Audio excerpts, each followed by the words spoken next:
That's a big 10-4, good buddy.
Hello? Hello, everybody. Happy Monday, the start of another week, and you join us here for part 4 of our Ancient Wonders Monday night adventure. Right? Hello there. Hello there. Well, how did that weekend go for you? Jesus, it was windy in places, wasn't it? We had the crack. We were out flying like mad devils over the weekend. The longest stream yesterday. Happy to report we had our Sunday dinner, a roast. Well, it was a roast. It was lovely. And I don't know what I've done wrong, but we've ended up watching even more Harry Potter in the evening time. We started watching Harry Potter a few weeks back because, you see, the missus is off to Harry Potter land, you know. And ever since then, she's like, come on, we'll go watch a movie. And I'm like, yeah, you know, Top Gun, no, Jesus. Master and Commander, no, Jesus. 28 days later, no, she says, Harry Potter. So we're on to... Jesus, what are we on to now? 3 or 4? I can't remember, but we're getting there, right? We're getting there. And it's quite good. It's all right, you know. If you were a Harry Potter character, who would you be? That's the question. But tonight, friends, well, it's all about flight simulation and a bit of history. You see, we continue on with what Jeppesen has created for us. That's Jeppesen 2001. The meticulous handcrafting ingenuity. And, well, tonight we fly over one of the most iconic landmarks in history. We're going to be taking out the Piper PA-30. This is the Twin Comanche by V-Flight Air. Now, before we start getting terribly excited, the current build of the PA-30, well, it has some good things about it, but it also has a lot of kind of, bad things about it. But V-Flight Air, well, one of their main developers is actually out in that place, out in Ukraine, so he's limited what you can do. Stories of like having to use car batteries just to give him electricity, right? So I said, look, we'll give it a bash. Forewarning, the sounds are crap. We know the sounds are crap, and it's a little bit kind of jiggly in the air. But sure, listen, we'll be grand, right? We'll figure it all out. So that is our aircraft. Now, it is a very fast and very versatile aircraft as we kind of journey through the skies of Egypt, exploring the Great Pyramids of Giza. Now, these ones are different. In the trailer we saw, we were using the original landmarks that are there in the sim of how the pyramids look today. However, friends, because Jeppesen is a legend, he's recreated them to reflect how they would have looked like thousands of years ago. About 4,500 years ago. Jeppesen should know, he was there, right? The pyramids are the only surviving wonder of the ancient world. They remain today a symbol of Egypt's incredible architectural and engineering prowess. Towering above the Giza Plateau, the Pyramids of Khufu, Khafre, and also, Menkaure, I think it's pronounced. Well, they continue to inspire us with the immense size and precision. I mean, we're talking building and engineering on an entirely different level here. So we're going to begin our journey at a couple of airports I'll struggle to pronounce. The first one being Aviation International Airport, Hotel Echo Alpha Romeo here. And we're going to fly over the Great Bitter Lake out by the Suez Canal there. And we're going to stop for a break at Cairo West Air Base, Hotel Echo Charlie Papa. Next, we're going to make our way to the exact coordinates of the Great Pyramids. It's a GPS coordinate or a POI in the sim. And, well, we're going to be flying over the incredible structures, including that of the Sphinx, before we land at Sphinx International Airport, Hotel Echo Sierra X-Ray. So it's a bit of a journey now. It's not mad in terms of flying time. Live weather is terribly boring, so I've gone with a few clouds, and we've set the time to about 5:30 in the morning to give us a beautiful sunrise as we fly along this route tonight. The flight plan is available over on our Discord if you want to grab it there. If not, follow me. It'll be grand, do you know? But yeah, after a very windy day yesterday, I thought we were having it bad. Do you know, the Scots, they had it terribly worse. They had savage wind. They had proper wind. Do you know, we had a couple of like little breezes on we had compared to what Scotland had. Do you know? But the Scots are grand. Their kills, they haven't found them yet. They're still looking for their kills. Could you imagine? Right? Do you know? But anyway, so come here. Look, we'll go into the chat here. Look, it's a Monday. I was incredibly busy today, flat out in work, and this is a mad busy week as well. The postman came knocking today. I have a box over there. Can you see it on the screen? I won't tell you what it is. Look. Why is me frame rate gone to pot? There's a box over there, look. But you can't see it. In fact, you haven't an actual hope. Can I get on this one? Hang on now. Oh, Jesus, now. Can I zoom in to see? Hang on, lads. I'll try a bit of science here. Don't mind me now for the minute. Move you across, look. Ah, look, it's me on the telly. Right, Zoom in there now. Yeah, can you kind of make out what it? No, you haven't a clue. There's no way of reading what that box is, lads. But there is a box. Yes. There's a box in front of the Route 66 sign thingamajiggy. Do you know what I mean? We'll go back to there because that's just like, do you know what I mean? Frightens the neighbours. But yeah, the postman was here today and I got a box from Pimax. Ooh! And I also got a box from Thrustmaster. Ooh! So that's the start of my stuff. Well, it's starting to arrive, friends. It's starting to arrive. It's going to be absolutely insanely busy over the next couple of weeks once all the hardware. I'm building a rocket ship. Brilliant! And I'm going to fly to the sun. But it's okay. We're going at night time, lads. You know, it'll be... Really? He used that joke? Really? I did. I absolutely did. Right, come here. Where's this? We're going over here into the chat. Look, welcome in. Happy Monday. Whatever sort of a day you had now, lads. Don't worry about it now, right? We're here. We're all together, collectively, in this group. And for the next couple of hours, well, it's all about the flying, all about the history, and it's all about making ourselves look good. Right? Brilliant. See? Even this fella can look good. Who asked you? Right, quick now, move on. There's all buttons happening. Super Typhon is in the chat. Good to see you, my guy. Welcome in. Willow How Much is here. Who is this now? Power Source, welcome aboard. Vacuum is here. Nightzepp, good to see you. Naughty Gnome, welcome aboard, man. Now let me see. Tarnished Mossman is in on this Monday evening. Lee Dixon is here. Spitfire Oriev 100, 44 months. Fnorty Fnor, thank you very, very much indeed for all the support, my guy. Toto 24.95 is cranking it up. Welcome in. Elf is here. Captain Butters 42 months. Great to see you, Captain Butters. Hope you're keeping well, my dude. Shuffle Shoes shuffles in. AJ Hayes John, hope you're well. I've music over here. Look, I tried to say music and then it came out as I tried to say music and then music, not music. I can talk, I swear. I can do English. Vince is here. Assidious, good to see you. Balut, welcome aboard. Stick Figure says, greetings, Fireflies. Mr. Skoo is in the chat. He says, let the educational evening begin with a touch of humour. Yes, indeed. Jesus, if I'm struggling already with the words, right? I have a lot of writing. Well, I have a lot of words to read.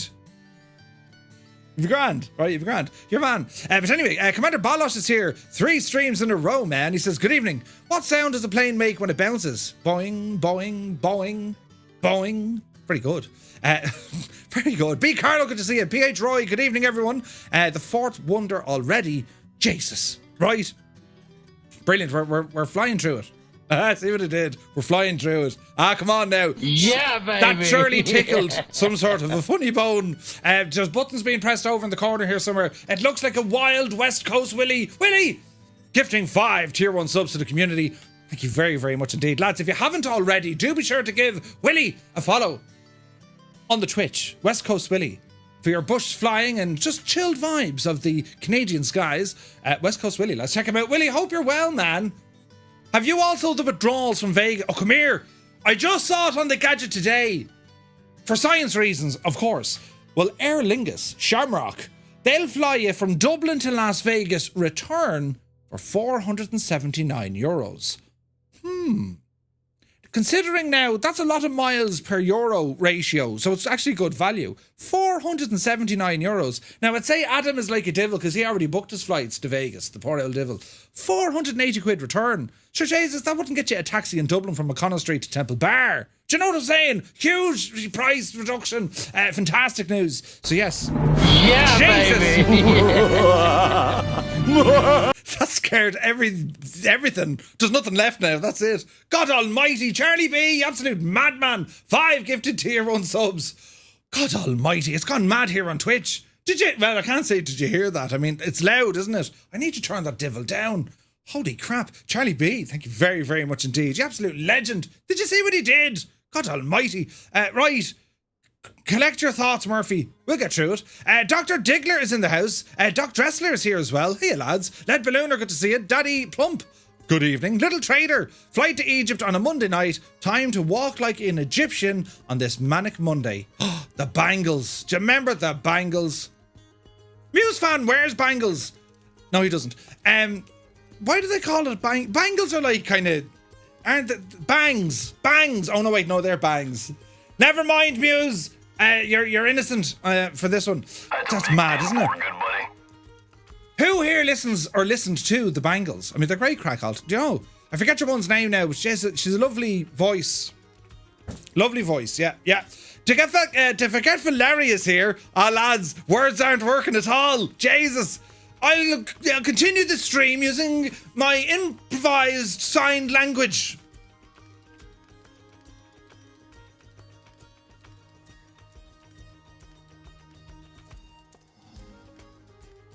Right, who got that one? Come on. Ah, brilliant. That wasn't sign language, that was charades. It's not important. Why Kanyes is here, good to see you. Flyer10, happy Monday. SK Sun is here. Echo Charlie's in the house. Mr. Zed Ryder, very happy Monday to you, my guy. Jamaumu, welcome in. Viper Strike is here. I flew over Arizona yesterday. Oh, nice. Flying Trits, welcome aboard. He says, how are you, Murph, in chat? Gotta say, Murph, yesterday's stream was epic beyond belief. How many dents did the frying pan pick up? Oh, Jesus. It's grand. To Blaze, welcome in. WB is here. Welcome aboard. Wombat49, he says, Jesus, what happened to the weekend? It's really Monday already. Time for some more flyage. Good to see you, Wombat. Hope you're well, my guy. Flux is here.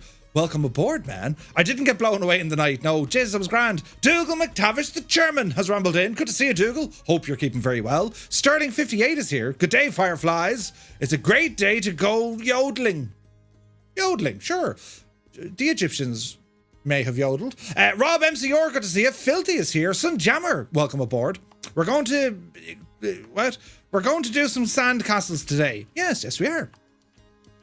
White Kanye says, looking forward to the Flight Sim Association stream on the 26th. Yes, so on Saturday, we're doing a stream. Right, Flight Sim Association is doing a stream. I'll be there. Blue Games will be there, amongst others. And we're chatting about all things Flight Sim 2024. Ah, brilliant! I get to be... well, do I have to behave or misbehave? I mean, right. We'll have to wait and see. Right, there's buttons coming over here. Jesus, I didn't even know that. Jefferson, you're a legend. Legend! He just after sending me a message because he didn't tell me about something, and now I'm reading the something he just told me. This is tremendous crack. We're doing it live. It's great. 98 Vulcan, good to see you. Hope everyone has survived the previous flight. The wind was savage, wasn't it? Paparazzi is here. He says, howdy Murph and Fireflies. Happy Monday. Gotta work, lurk, for now or so. 3 in advance. And yourself, Paparazzi. Good to see you, man. Skycheck is here. Good evening. Lunar Jets, good evening. Hope everyone's keeping well. Who got roasted then? Roasted? Murph likes roast, but not stew. Yeah, but you see, whoa. I like food that's not waterlogged. Do you know, I prefer my meat over the ground. Right? I'm not into fish or, you know, well, I'm not saying a stew can be fishy, but like, you know, it's too close, lads. It's too close to that whole neck of the woods. But yes, Fornax is here, 27 months. Thank you very, very much indeed. He's like, it feels like 27 years. Oh, Jesus. You'd be grand. Thank you very much indeed, Fornax. Soaring AJ. AJH, man, I hope you're well. Now, let me see. We're over here. I love Harry Potter, says Lunar Jets. Harry Potter. Medic Aviation. Good day to you, man. Subscribing with Prime for 2 months. Thank you very, very much indeed. Insane support. I would be flying my broom. Right now, don't they have a flying broom in the... don't they? Wasn't there like a flying broom in the sim? Couldn't tell you now. Muse Van is here. He says, how he is his mad jokes is. Happy Monday, all. Good to see you, Muse. Hope you're keeping well. Ladies and gentlemen, boys and girls, children of all ages, the man, myth and legend himself, Jefferson 2001, has rambled in saying, good evening, Murph and Fireflies. That's a big 10-4, good buddy. AJH, man. Great to see you, Jefferson. Now, we're over here, look. Elf says, did the Irish not invent the pyramids? Oh, we did. Yes, the Irish invented the pyramids back in 1977. A big year for us. And, yeah, it was brilliant. Absolutely brilliant. Swap21, good to see you, my guy. Right, now, where's this? Jesus, we're catching up slowly but surely. AIM in 1973. I think I might be getting the Rona again. Oh, Jesus. Go handy with that, AIM, and there's a terrible dose going. Terrible. Wrap yourself up in oranges. Shunty McShuntface. Oh, Jesus. Welcome aboard, man. It's good to see you. Wait, if all the kilts in Scotland get blown upwards and at the same time, what happens then? Well, you know, I couldn't tell you. Dissolution79 has subscribed with Prime for 4 months. Thank you very, very much indeed, man. Insane support. Naughty Gnome says, where's all the hardware exactly going to fit? I'm glad you asked, Naughty Gnome. You see, he doesn't realise it yet, but at some stage, Gibbo is going to be, I need to handle something. And then they'll be like, I'll come back to you in a few minutes. So what I have a Doff Reality H3 motion rig. I haven't built it yet. And I have to craft it, right? Well, I don't. They send it to you almost assembled. But I have to put it all together, right? And this particular motion rig is going to be the home of various different bits of hardware with the intention of flying. I mean, let's not lie about it, but it's about kind of having a focus at all the different hardware that's available in the sim and also gearing us up for flights in 2024, but also then being able to share my settings and also some feedback in relation to all the different bits of hardware. So, for example, the motion rig, that'll move you. It's right. It'll move you, right? You're talking flight controls, say Moza flight controls. You're talking the Flight Sim CL60.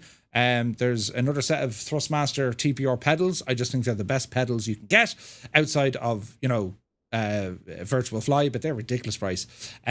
What else then? Jesus. There is a Winwing throttle on the way. There's Honeycomb Bravo in there as well. There's a whole load of stuff, and it's going to try and build it all together and make it work. And then it's complemented, of course, by a Pimax Crystal Light.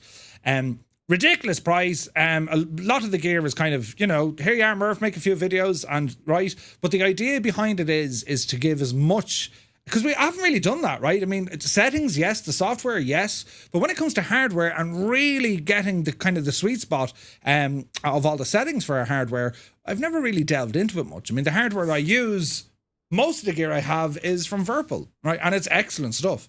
But yeah, this is going to give us the chance to have a proper delve in. And who knows, we'll see what other platforms we can mess with this gear as well. Maybe the likes of X-Plane and so on and so forth. So I'm super excited to kind of, put it all together, see how it all behaves with each other, and then being able to say, well, look, because that's the thing. When it comes to hardware, there's a lot of options now. Gone are the days where you have only 2 or 3 kind of manufacturers. Today, there are tons of manufacturers, all at different pricing points. And what used to be the case of the very cheap was kind of very basic, that's not necessarily the case these days. We're seeing the price of certain elements of hardware coming right down. Pimax is one of them, but also motion rigs. If you were to say to someone, 10 or 15 years ago, you have a motion rig for my flight sim, they're going to think, what, $10,000, $15,000? Maybe $3,000 or $4,000. Do you know what I mean? So the whole thing is starting to change. But anyway, there'll be loads of details and stuff when we start building it. It'll be grand. Well, I suppose there'll be more details when I start breaking it, because I break things. And talk about a seal of approval. If anything lasts more than 11 seconds with me, I mean, it's pretty good. You should get years out of it, do you know? Because I'm rough on it. I'm rough on the old equipment, do you know? But easy on the eyes. Hey, good buddy. Right. I was even going to press a button there to zoom into my face, but you know who you are, because you're looking at me going, you big idiot. I know who you are, right? Jesus. Right, we better continue on. How did we get onto this? Sunjammer says, so you got a film projector and the new... No, I didn't actually. I didn't go with the old film projector. 6 Knots is here. Good to see you, Kieran. Welcome aboard. Flying Tonight is here. Let's fly like an Egyptian. That'll work. Can I get a refund? There's no refunds. Krabby One, good to see you. Alton is here. Greg Gore, welcome aboard. Who else now? West Coast Willie then with the 5 gifted tier 1 subs. Thank you very, very much indeed, Willie. You absolute ledge. Now let me see. Fierce Wolf looking fierce and wolfy. Good to see you, man. There's this now. I'll go back if you want to. Go on, we'll go back to Vegas for the crack. I forgot me glasses case. I forgot my glasses case. We have to go back. Right. Flipper Alloy, good to see you. Happy Monday. Charlie B then with the 5 gifted. Thank you very, very much indeed, man. Insane support. Let me see. Max Lightweight has subscribed for 7 months. Thank you very, very much indeed, man. Zybok Doc is here, calling from Denmark. Hello from Tipperary. I hope you're keeping well. Musevan is like, huh? The bangles are awesome, right? Manic Monday, says Nicep. Indeed. Kiwi for Life, hello. Doran is here. Wasn't bangles something girls wore on their wrists? I don't know. Let's go with it. Sure. The lovely Kaharia has rambled in. Hello, Kaharia. How is all? Now we're over here. We're catching up. Energizer says, evening all. Jesus Murph, I told you to push the release button on the dev alpha and not to delay it. Shh. Never let the truth get in the way of a good rumour. It's good to see you, Energizer. Now let me see. Plane Spotter Alan is here. He says, yesterday I caught over 12 go-arounds and 4 diversions at Dublin Airport. I spent the whole afternoon at the airport. The wind went gusting 49, so 5 cancelled flights. That's insane, isn't it? And did I hear right? Did they find like a wingtip on the runway? Like, what? Incredible stuff. And they even did a runway inspection after a Port out Swiss landed. Yeah, like that's just like literally we're checking the runway after you just buried your plane into it. Jesus. It was great to see you, Alan. Now let me see. Dowler is here. Welcome aboard. Subscribing with Prime for 10 months. Thank you very, very much indeed. Super Ty says there was a flying broom in the sim. Yet there not was. There is a flying broom. But yes. Right, we're over here now. I'm catching up, lads. This is great crank. Tima is here. Welcome aboard. Jesus, loads of buttons. Ashley B. Welcome in, Ashley B. Hope all is well. Have you won the lotto, Murph? No. So I speak to a lot of... I met a load of them at Expo. I talk the hind legs off. Well, hello. Right. I mean, you probably saw... Right. Do you know? But it's all about showing the stuff off. Do you know? Or at least that's the plan. Martel, good to see you. APU Inspector is here. Are you getting a new man cave as well? I could do it the space, right? Is that a mini cockpit or the wing one? Is that the mini cockpit or the wing one? Mini cockpit? This one here. That's wing. That's the Airbus gadget. Do you know? Kozaki says Capustic has fits out on the Pimax last night. Capustic had fits out of the Pimax last night. Kozaki, can you be more love it. He says, I asked where it's all going to go and he totally skirted the question. I reckon some softening up Mr. Two-Tone is needed. Listen, don't mention the kitchen, right? There actually is a plan, but I can't get into it yet. There is going to be a plan, you know, but not for a while, right? I have a fine kitchen, by the way. It's a very functional one, do you know? For me, it's great. I walk in there, the food is already prepared. It's like it's magic, lads. It's the same with me clothes. I literally leave my clothes in the corner in the basket and I come back the next day. They've been washed. And in a lot of cases, they've been ironed and hung. I don't know how it happens. The house is magic. The house is magical, lads. Right, anyway, Whack-A-Mo. I didn't steal that from an advert. What are you talking about? Whack-A-Mo is here. Good to see you. Sticky Rice, welcome aboard. Murph, are you planning to do a Building of the Ring, or a Building of the Rig stream series? Well... I don't think it wouldn't be good, Roy, for the owl little ears. Do you know what I mean? There'd be too many expletives used, I would say. Do you know? We'll see what happens though. Right, now, Ashley B says, went to Dublin on VATSIM, 15-minute hold. Yeah, we got a hold yesterday. Epic Food is here. The 7 wonders of the flight sim world, Vortex Ring State modelled. Cloud streaming the whole world, study level airliners, ground deformation, working weather radars, simulated cloth physics for balloons, and Two-Tone Murphy departing on time. Wait. Oh yeah, Jesus. How are you, Epic? It's good to see you. I'm not late at all. Fulda's here. Good to see you. He says, hi from Northern Bavaria. Welcome aboard, man. Great to see you. Right, now we're over here, look. Lanzarnia. Good evening. That's a great name. The Slick One is here. But does your oven produce NVIDIA GPUs? No. We had 2 CTDs from a Pimax Crystal Light. Have you seen? Oh, Jesus. Kozaki, to be grand, I'll have a CTD just by thinking about it. Do you know? Right, now we're over here. Scary Wolf says, surprised we aren't in the aircraft yet. I'm shocked, Ascari. I mean, usually we're airborne. We're nearly finished at this time.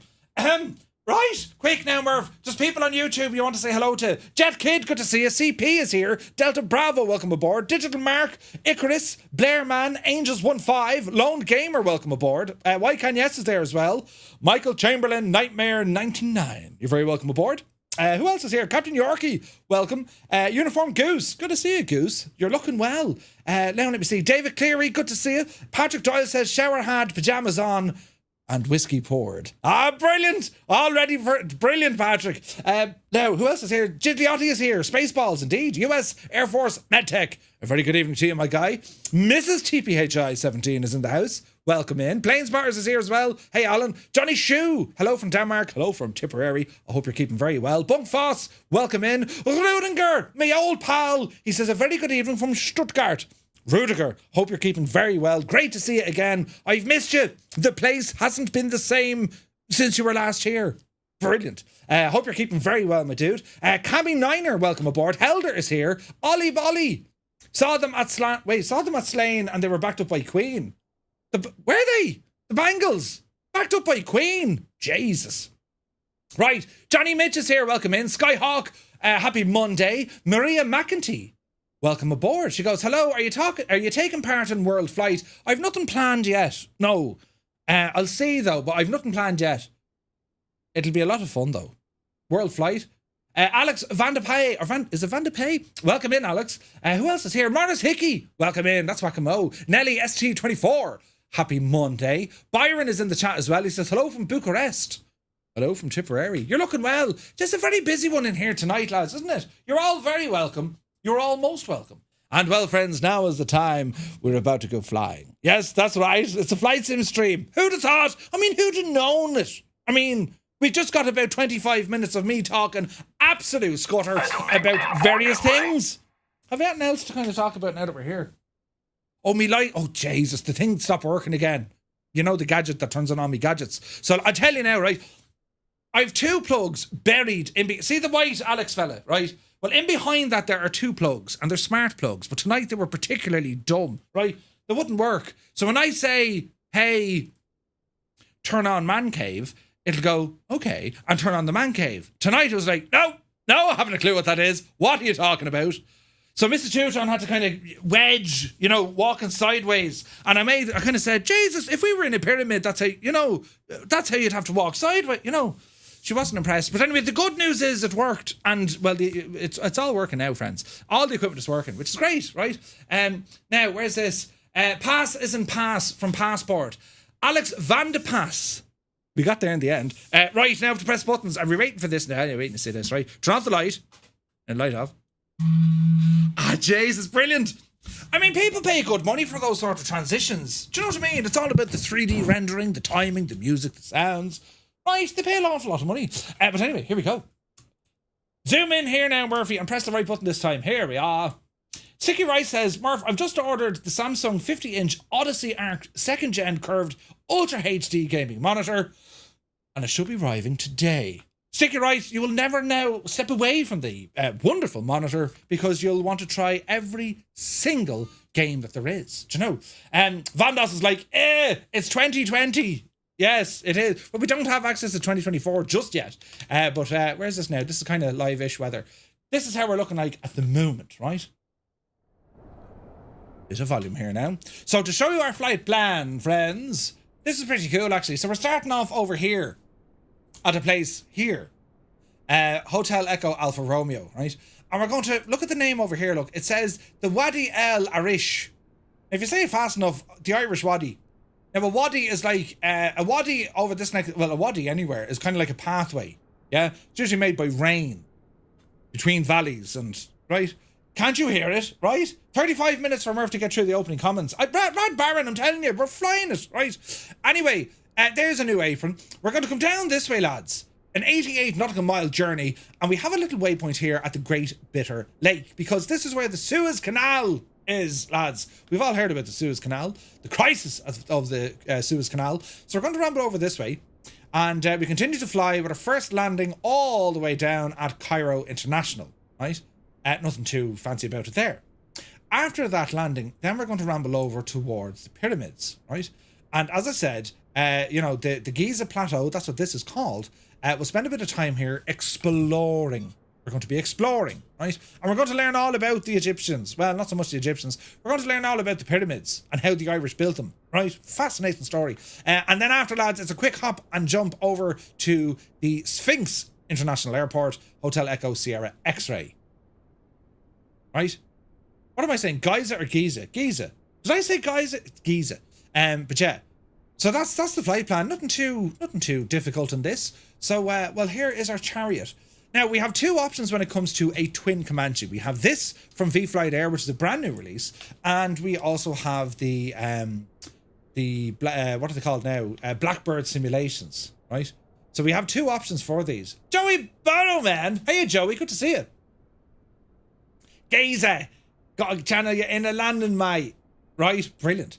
Right, so this is the aircraft that we're going for. Now, the Twin Comanche, we should all love and adore the single Comanche, the Comanche 250, of course from A2A. The Twin Comanche, well, effectively 2 engines, right? And, well, visually, this thing isn't bad. I don't know if you guys have seen this aircraft before. They've done a nice enough job. They've built this in X-Plane, and they've ported some of it over, but the rest of it was kind of, well, it's pretty much built from the ground up in a lot of respects, right? In a lot of respects. V-Flight Air are traditionally an X-Plane developer. This is their very first foray into Microsoft Flight Sim, and their key developer, or their lead developer, who brings all their stuff into Microsoft Flight Sim, as I said, he's based out in Ukraine, and well, he just lives in an area that's, you know, well, Dodge, right? And he doesn't have access to electricity. Like he's trying to like jump a battery, or using a car battery to power up a laptop, and all of this sort of stuff, right? So the aircraft as it sits now, it's about €35. It needs a couple of updates. V-Flight Air are very aware that this release has not gone according to plan, but hopefully they won't lose face, and they'll actually come out and say, look, yeah, we heard you lads, we're going to try and fix it. Because it must be very disheartening and very difficult for developers who, you know, okay, we've done a thing and released it and it's not great and they get nothing but backlash. It must be easy for a developer to say, we won't bother, let's just go back to X-Plane. Well, you know, I welcome V-Flight Air into Microsoft Flight Sim as any developer, but once they fix the stuff, be proactive, talk about it. Yeah, we messed up. Do you know what I mean? So time will tell, but we're flying this machine tonight. So, to get ourselves situated, welcome to the cockpit. Everything is all terribly red because I have my little head torch on. But we're going to get ourselves up and running. All right. So, we do have our door open. I'm going to close that. Thank you. And we have a little window open. Close that. Thank you. Now, when it comes to setting up the aircraft, just quick look around. As the day gets brighter, you'll see some of the textures. As I say, the sounds are a little bit kind of meh, right? They're a little bit meh. But fuel tanks, we're going to turn these guys on. And one thing I will say about this aircraft versus that of the Blackbird is there's a little bit more going on with this. The Blackbird one, it was designed to be kind of a light aircraft. Think of Coronado. This one has a little bit more oomph to it because it has a number of circuit breakers modelled and all the jazz. So there's a little bit more going on with this, right? So we're going to go ahead and set our prop and mixture. And cowl flaps, we can go ahead and open those. Does this button work for cowl flaps? It does. Cowl flaps will open them up. And we'll start putting in some electrical power into the machine. Excellent. Now the lights, these do, I'm almost certain they do work. Let's see here now. So some switches work, some don't. So you just have to bear with me, right? Off, off, and off. Beacon, strobes off, pitot heat is off. Generators, go ahead and activate those. We'll use them for our startup. It does have an autopilot, which is happy out. Glide slope is going to be sorted. Turn off that light. Reset our barrow. Reset our direction indicator. Avionics are currently off. That's looking grand here. This is all off. Now over to our engine controls here. So we're going to go for the right side first. So put on our mags. Put on our fuel pump. And we just want to be making sure that we have fuel flow on the right hand side. Looking over here, we can see oil pressure and temperature. So we need to monitor these guys, right? Right, so we're going to go for a start on this. So we shall say clear prop, open the throttle, parking brake is already engaged. And let's see what happens. As I say, the sounds aren't great, but let's see what happens.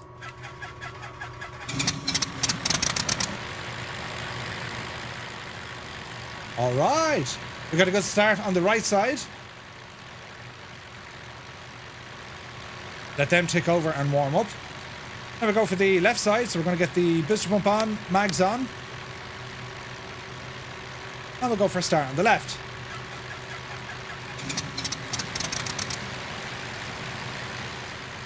So the gas thing is, they're actually using a WY sound set. But it's like, I don't know, it's like there's a sound being overwritten or something. Don't know what it is. But sure, anyway, we shall continue on with our endeavours. Now, what else do we have here? So, batteries already on. Instruments, go ahead and bring these up. Pilot controls, bring them up. Radio stuff is up. Engines, leave those alone. All our lights are good over here. Moving across the main dash, keep the cowl flaps are going to stay open. What's this now? Prop sync, leave it off as we're on the ground. We will turn it on in a moment. As we continue to move across, your aircon and so on, leave that to off. We can see oil pressure is good, oil temperature is on the way up, cylinder head temperature is fine, fuel quantity on board, we're not too bad, and we can adjust. Will this work? Yeah, this will work. So we can put in our targets for our cylinder head temperature and also our exhaust gas temperature. which is handy when it is we want to get kind of the maximum efficiency out of the aircraft. Right, we're going to go ahead and turn on our master avionics switch. That's our radios and avionics. And we also have some outside air temperature details coming up here as well. So, let me see. We're looking all right. Generators are doing generator things. Gyro is doing gyro things. Our ampemeter, which is buried in behind us, we can test this. So if we turn off the generators, we just want to have a look at that ampemeter there. There we go. There's a couple of click spot issues, so just bear with me now. We see if we can figure this one out. There we go. So you can see that the electrical system is working. There's quite a good bit of coding done with the aircraft. Do you know what I mean? But yeah, it's just, as I say, it's just some of the sounds are a little bit on the oh dear sound. Do you know? Just a little bit on the oh dear. But there's nice work gone into the plane. Textures in some places are really nice. In other places they're a little bit, well, do you know? Right, we'll have a quick listen outside, lads, right? You'll probably say, Murph, the terrible. We know.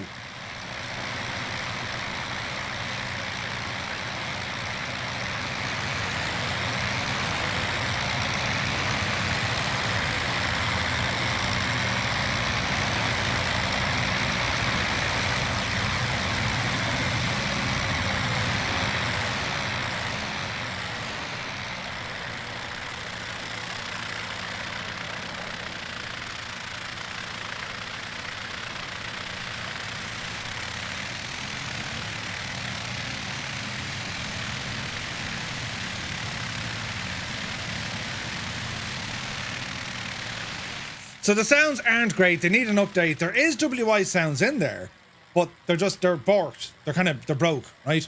But anyway, we'll try not to get too much bogged down with that. Go ahead and get some lights on here. Taxi lights, bring up our landing lights as well. Peter He can be activated. We have our flight plan in. Messages reading us probably our course, and we're going to make sure that we're on our GPS signal. The weather, as I say, we're on a few clouds, and the local time now, friends, is 0600. It's 6 o'clock in the morning. Not a child watch. Right engine is giving it a bit of a spur. See that? So we need to monitor this. Let me see. Right and left. Now that could go down to our plugs. So we're going to lower the mixture on both sides. And let's see what happens here. Increase the RPM. Burn off some of that carbon. So at this airport, runway wise, we're right beside one. So we're just going to taxi back and depart on 16 left. Just behind us, right? Just behind us. So we're going to come off the brakes. Start rolling. And we're going to activate some multiplayer here. Can't wait to see what you guys are flying tonight. We're going to turn right just here. And the same, we'll do a bit of to get all the aircraft loaded in. We'll do a run-up test as well, just to make sure that everything's working the way it should. So before we enter the active runway, there's a couple of folks up here now. Nice. We'll probably get a couple of starters, nothing we can do. Beautiful morning, yeah, stunning, isn't it? Alright, so we're going to sit tight here. We're going to bring up the park and brake. We're going to mixture to full. Bring up the LRPM. We're going to set it to about 2100. Easy now. Okay, so we're going to do a mag test. So we're going to start on the right engine first. So we're going to drop one mag. And we should see a drop of about 50 RPM. There's the drop. Back to both. Try the left. There's the drop. Back to both. Now we're going to check the left engine. And the good thing is, like, it's working. Do you know what I mean? It does work. Left mag. There's the drop. Back to both. And the right mag on the left engine. There's the drop. And back to both. Right, for my next trick, bring up the RPM. Roughly 23,000 or 2,300. We're going to cycle the prop. Manifold pressure should increase, which it does. Next one, we're going to watch our RPM. It should drop. And our last test, our fuel flow should drop as we cycle the prop, which it does. All right. What else do I have here? That is flaps, cowl flaps. Anything in terms of heating? We have a prop sync. Go ahead and test that. Prop sync is working. Increase our power.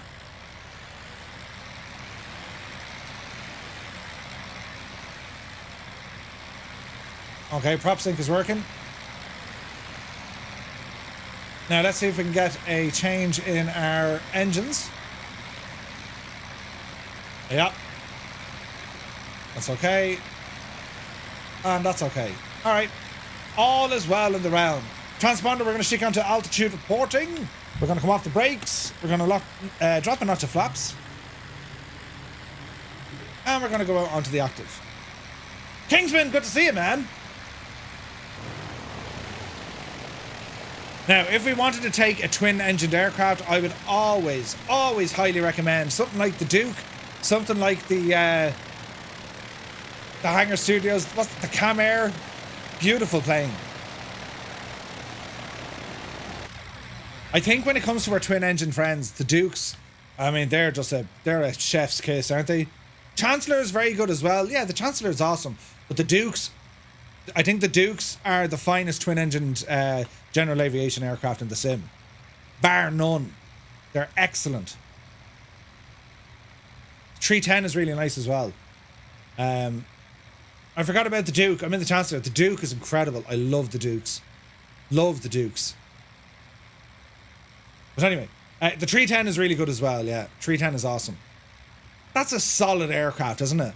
Like, it. There's a lot going with it. It's never really need any kind of major updates to that. It's superb. Beautiful. Right, let's get ourselves turned around. We don't need all the runway. All right.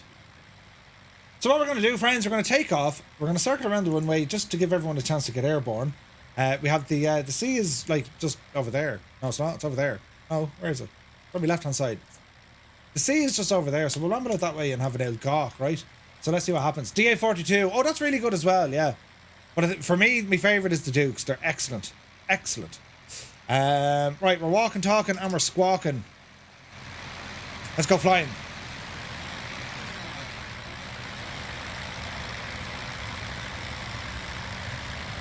The old clock doesn't know what's happening either. God love it. It sounds like a Blériot. That's what I mean. Like the engine sounds on this are not great. Right, coming up on 80 knots. There we go. There's 90. Gently back on the stick. Nice and easy. Upsy daisy. Positive rate of climb. Gear coming up.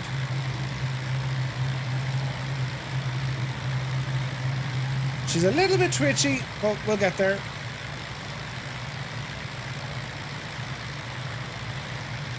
Man, look at this for a sunrise. Okay, bit of trim coming into the mix.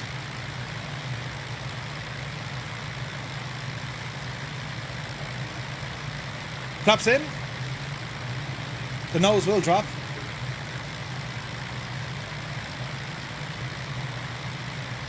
Easy now. Couple of stutters. That's just loading in all the other aircraft. There we go. Trying to figure out what my trim wheel was doing. Oh man, look at that for us. Look at the cut of that view. Jesus. Right, let's have a look. After takeoff, tail flaps go ahead and close.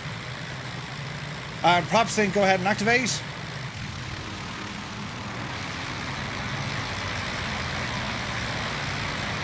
The old animations on the props don't look great, but we're going to sync them and see what happens. Oh, the RPM just a smidgen. Manifold down just a smidgen. Go help bring our dashboard. Now, friends, what we're going to do, if you're flying along with us, so if you're on the Xbox, press 1. If you're on the PC, press 2. And if you're here wondering, why are the sounds the way they are? We don't know. You press number 3. Hello, Fireflies. Welcome to the Flying Circus. We live stream every Monday, Wednesday, and Friday, 1900 Zulu time, right here.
Alright.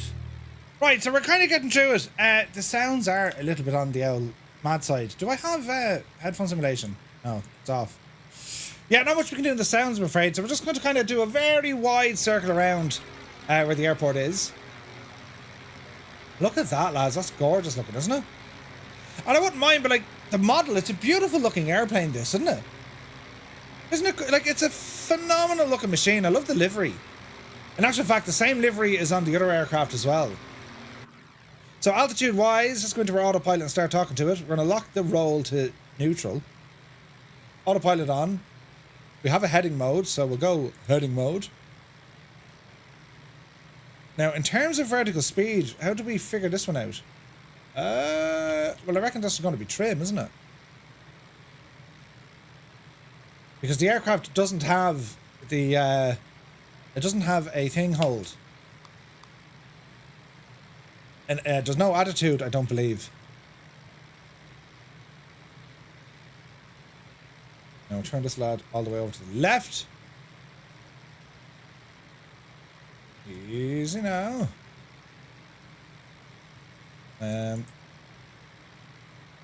Okay, it'll hold the heading. Let's just try and hold the altitude now. So we're going to just trim down here a little bit. What is it's holding the attitude, actually. That's interesting. So hang on, we've autopilot, we've roll and heading. Autopilot off, right? Put the nose down. And let's see now will it actually hold the attitude. This is a group flight. Car DTM, good to see you. Hang on, I've just got ourselves trimmed out here. We can see that our avionics are now starting to catch. Excellent stuff. Let's see what we can do here. Right, lock. Heading. Start bringing that heading over. Left turn. Call it 270. We'll just kind of ramble out by the coast here. And now we're going to start bringing that power right back. We don't need the speed. So we're going to start off, bring our manifold pressure right back. About 1800. And then we're going to go roughly 2100 on our RPM. Easy, easy, easy. Roughly there. Now let's inspect. Fuel flow is looking good. Let's look at our CHT and the other.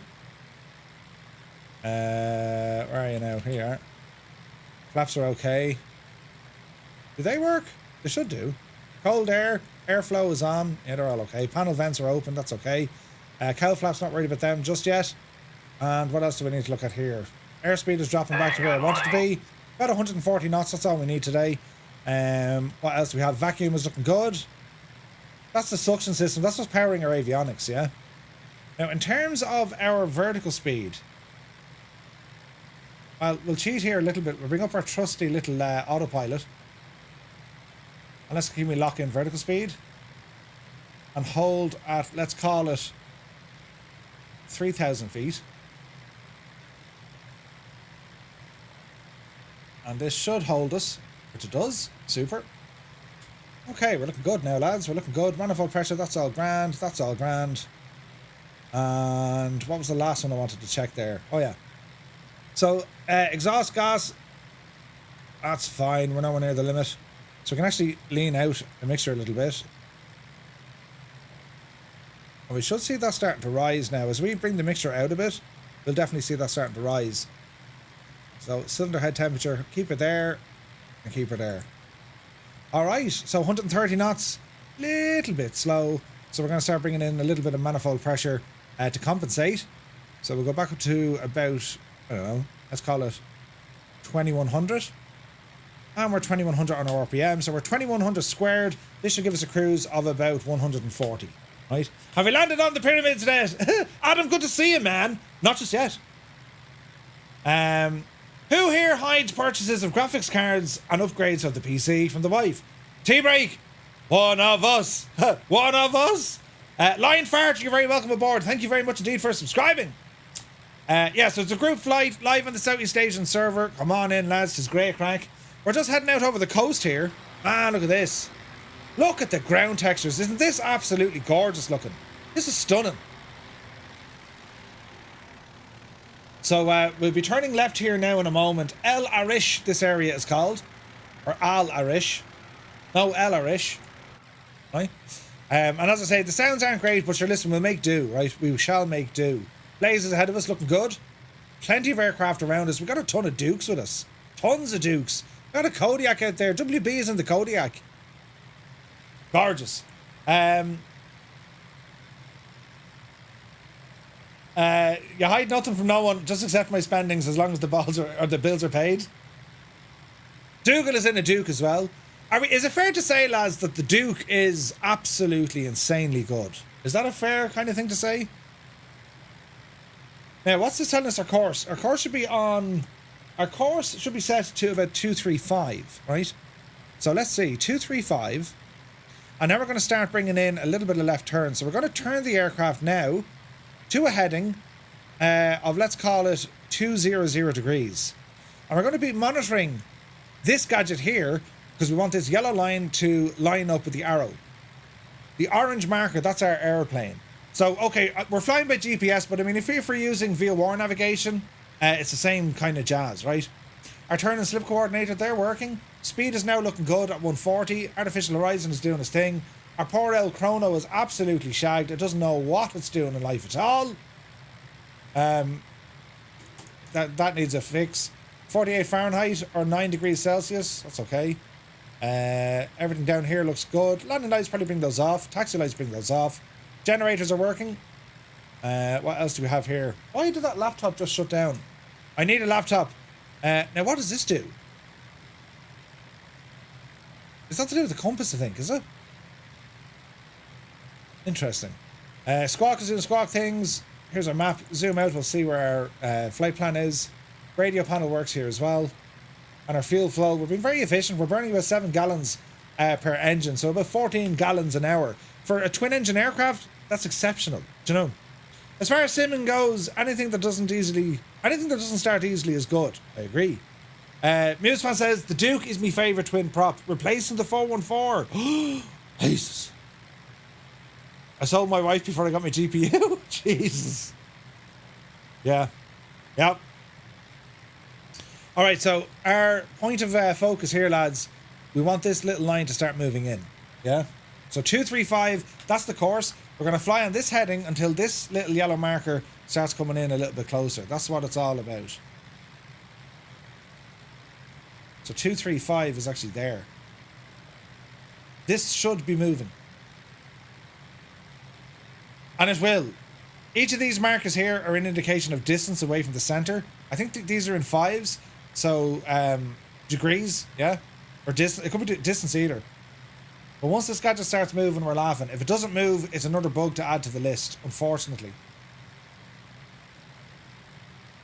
Let's see what happens here as we're flying, right? DA62 is good. There's only one thing I'm missing from the Dukes. ANC headphones when plugging into the headset jack. Yeah. Yeah, I hope Nick can actually code that. That's always a pet hate. Whenever you see the headphone jack, I'm always a devil for, oh, you can't press the button.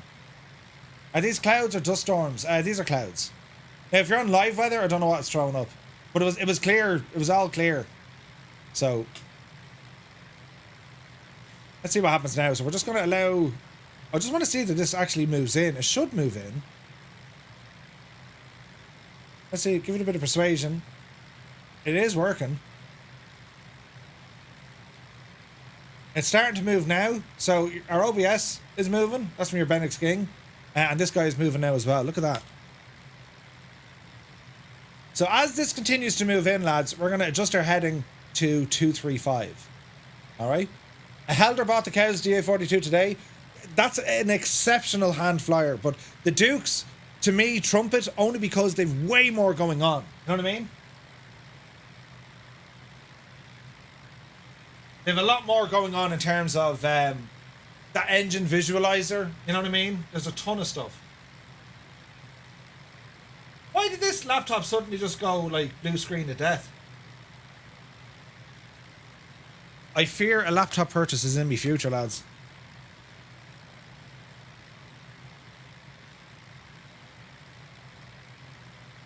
Oh, let's see what happens. Okay, so see this line is starting to come to where we want it to. We'll start turning our heading now so it'll lock. Turning nice and easy. Nice and easy. Easy does it. So we want this to be perfectly aligned. And remember, you also have something what's called gyro drift. So you have to allow for your heading indicator, you need to sync it with your magnetic compass. And depending on where you are in the world, you might actually get some drift. Because it drifts, yeah, the poles kind of shift and all this. And they do have different magnetic readings. So here's our turn coming in, we're almost there, almost there. That's pretty close. If we want now savage accuracy, we can have a look at another instrument here now in a moment. Come on, bring her in, bring her in. Right, that's pretty damn close. That's pretty damn close. Let's come on up here. We're pretty much on the ball here.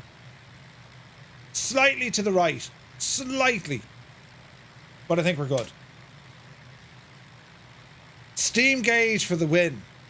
Now, you ever wanted to see one of these on a GPS unit? It also shows... wait, you can't pop out the... Jeez.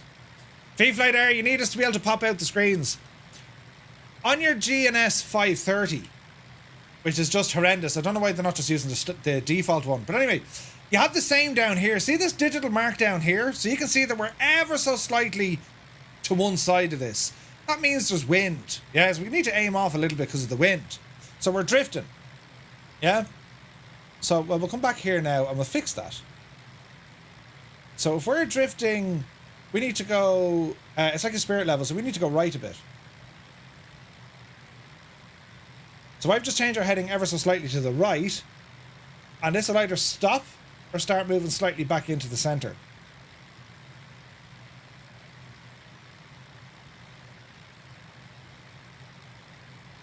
Another click to the right. Wait for it.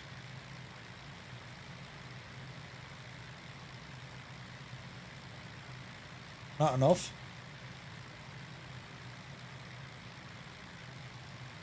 Really? It wants more?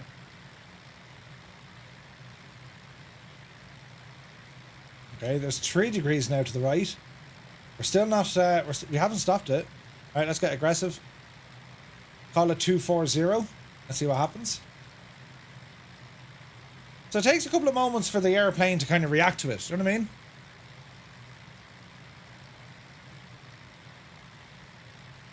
It's moving ever so slowly, look. Ever so slowly.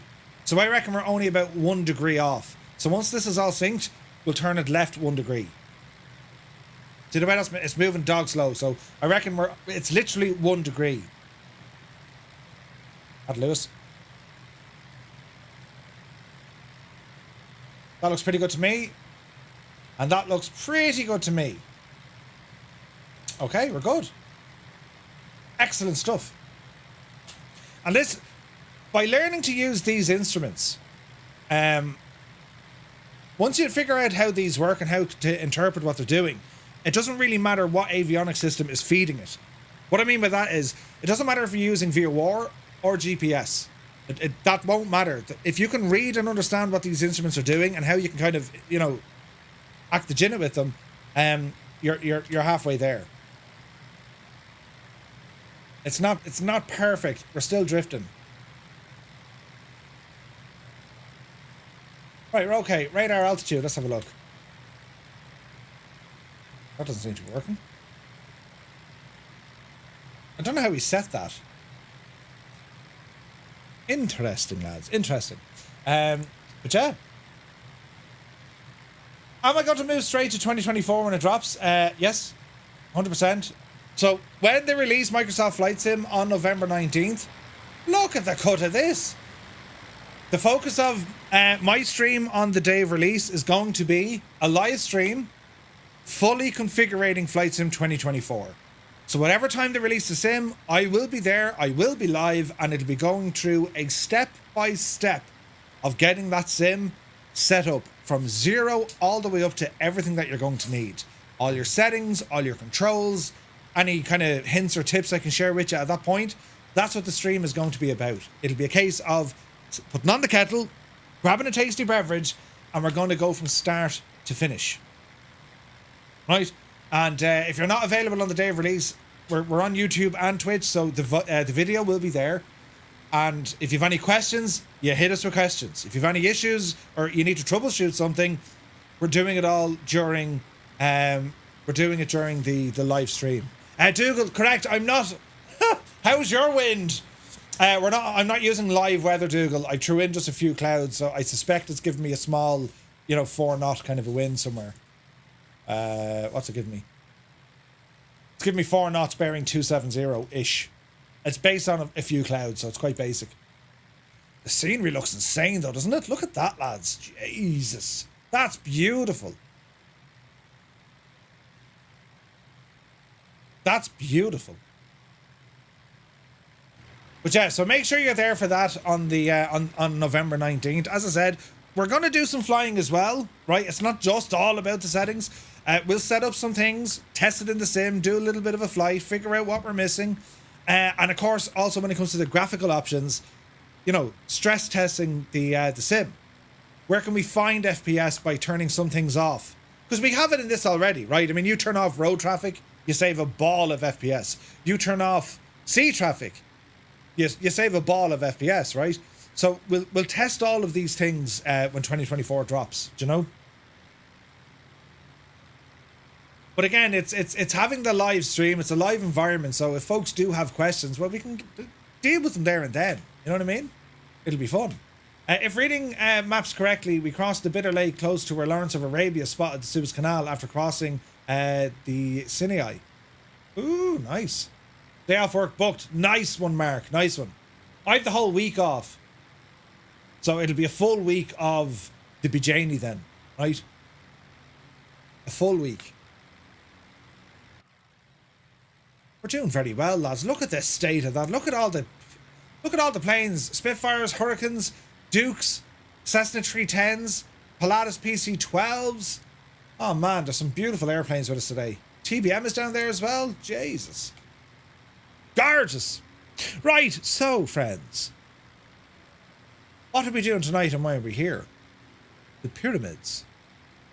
There stands at the edge of the vast Egyptian desert a monument that has captivated the minds of humanity for millennia. Its silhouette rises against the sun, timeless and imposing. We call it the Great Pyramid of Giza, a marvel of human ambition, divine belief, and unmatched engineering. But this is more than just a tomb. To the ancient Egyptians, this was a desire to reach towards the heavens, to secure immortality in a world that they believed lay beyond our own. In this deep dive of information that we're going to cover, well, we're going to have a look all about the pyramids, right? When they appeared, who first built them, how did they build them, what were they actually used for? I mean, I'm not saying it was aliens, but it was the Irish, right? So that's what we're going to be learning through. From its inception under the reign of Pharaoh Khufu, to the enigmatic building techniques employed, from tales of ancient looting and even some modern discoveries, well, the pyramids remain a towering mystery, a puzzle that continues to stir the soul of every seeker. Countless movies about them, countless theories about them, and when you actually start learning about the architecture, the engineering, head-scratching, the accuracy, the materials, the physicality of actually building these structures, it's nothing short of friggin' mad, right? It is absolutely mad, the pyramids. We've all seen them, we've all read them, we've all probably did a bit of, a bit of learning when it came to school and whatever else, right?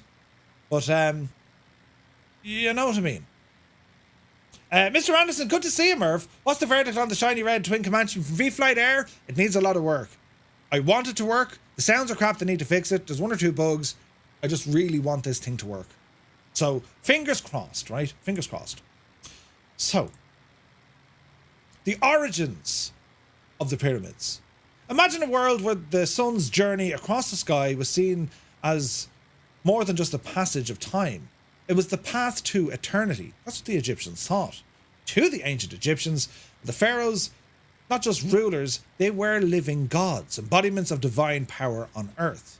Like the gods, they believed their reign didn't end with death, but it transcended into eternal afterlife, the eternal afterlife. The Great Pyramid was conceived as a vehicle for this transcendence. a celestial staircase leading Pharaoh Khufu from the mortal realm to the divine. For countless centuries, humans always worshipped the ground. Funny enough, we started worshipping the ground. We made shrines, we made all the sort of stuff. It was all about the ground. Then, for whatever reason, we started worshipping the sky. And we can see this, from the dolmens to Stonehenge to the pyramids to structures. Even our churches today, well, they make us look up. It's about this wondrous building and the sky is the backdrop, right? I mean, that's the way kind of the world is. Why did the Egyptians build this massive structure? It symbolized a pyramid. Wait, I can do the word. How do you pronounce it? The primordial mound. That's the one. Where the world was created, it represented the rays of the sun. And this is a theory. Bob Ross time. So if you were to think of a sun ray, right? You see the drawing technique here. Think of the sun, right? Hang on, I could have done that a little bit better. Think of the sun. Oh, Jesus. Think of the... Oh, Jesus. Phil, you muppet. Right. Think of the sun, right? And, right. Brilliant. And now think of sun rays, right? And sun rays kind of do this sort of crack, don't they? But they don't really, but that's the way the sun is to do, right? Well, if you were to look at that shape, from the ground perspective, the sun shines out of the sky in a lot of places like this, right? Over there now. And down through here, this is where you have all the sun rays. This sort of a shape, right? That's what they were after. That's where they believe one of the designs of the pyramids was. It was to kind of show that of sunlight coming down from the heavens onto the ground. That was one such theory, right? There'd be bonus points for this, Bob Ross, right? I'm telling you. To the ancient mind, the connection with Ra, the sun god, ensured the pharaoh's safe passage into the afterlife, where he would be reborn each day with the sun. It was a symbol of divine power and continuity, a reminder that the kingdom, like the sun, would rise again. The journey of pyramid construction begins long before Pharaoh Khufu. Well, pharaohs of earlier dynasties experimented with tomb structures, seeking the perfect design to house their bodies and souls for eternity. The stepped pyramid of, I think it's Djoser, at Saqqara, built nearly 70 years before the Great Pyramid, was a groundbreaking design by the legendary architect Imhotep. It was Egypt's first large-scale stone construction, an ambitious prototype of what was to come. It was around 2600 BC, during the 4th dynasty, when Pharaoh Khufu set in motion the construction of the Great Pyramid, the largest and most refined of its kind. The project would take about 20 years to complete. A relatively short span for something so monumental. But Khufu knew that his pyramid had to stand apart, something that would be awe-inspiring to the gods and men alike. And so, the largest of the pyramids was born, designed to be an eternal monument to his reign, power, and divine nature. Now think of the ancient world back then, right? This whole crack with building the pyramid, this would have been the ancient equivalent to something like the space race. Everyone got involved. Everyone got involved. Right? The pyramids were already regarded as ancient in Cleopatra's day. Oh god, yeah. In Cleopatra's day? Yeah. Like that's what? Cleopatra. 60 BC or 70 odd BC. Yeah, Jesus, yeah. They were ancient. They were like 2,000 years old at that stage, right? Knightseb, correct and right. It is believed that the top of the Great Pyramid was made out of a meteorite's metal, thus establishing a connection to the stars. Seemingly some sort of a meteorite fell, right? Some Egyptian fella rambled over and said, Jesus, and let's put that up in the thing. They're proper old, right? But yeah, as I say, think about the requirement. The entire efforts of an entire, civilization, the ancient Egyptians, where we need to build this thing.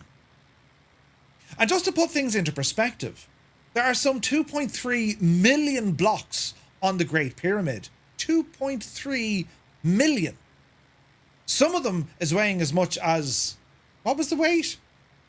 The pyramid itself weighs, the overall weight, it weighs something like, I don't know, was it 14 Empire State Buildings?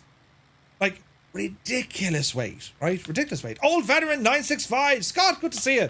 Cleopatra, isn't that a pilgrimage spot in the north? I went Cleopatra. Yeah, did I say Cleopatra? Cleopatra.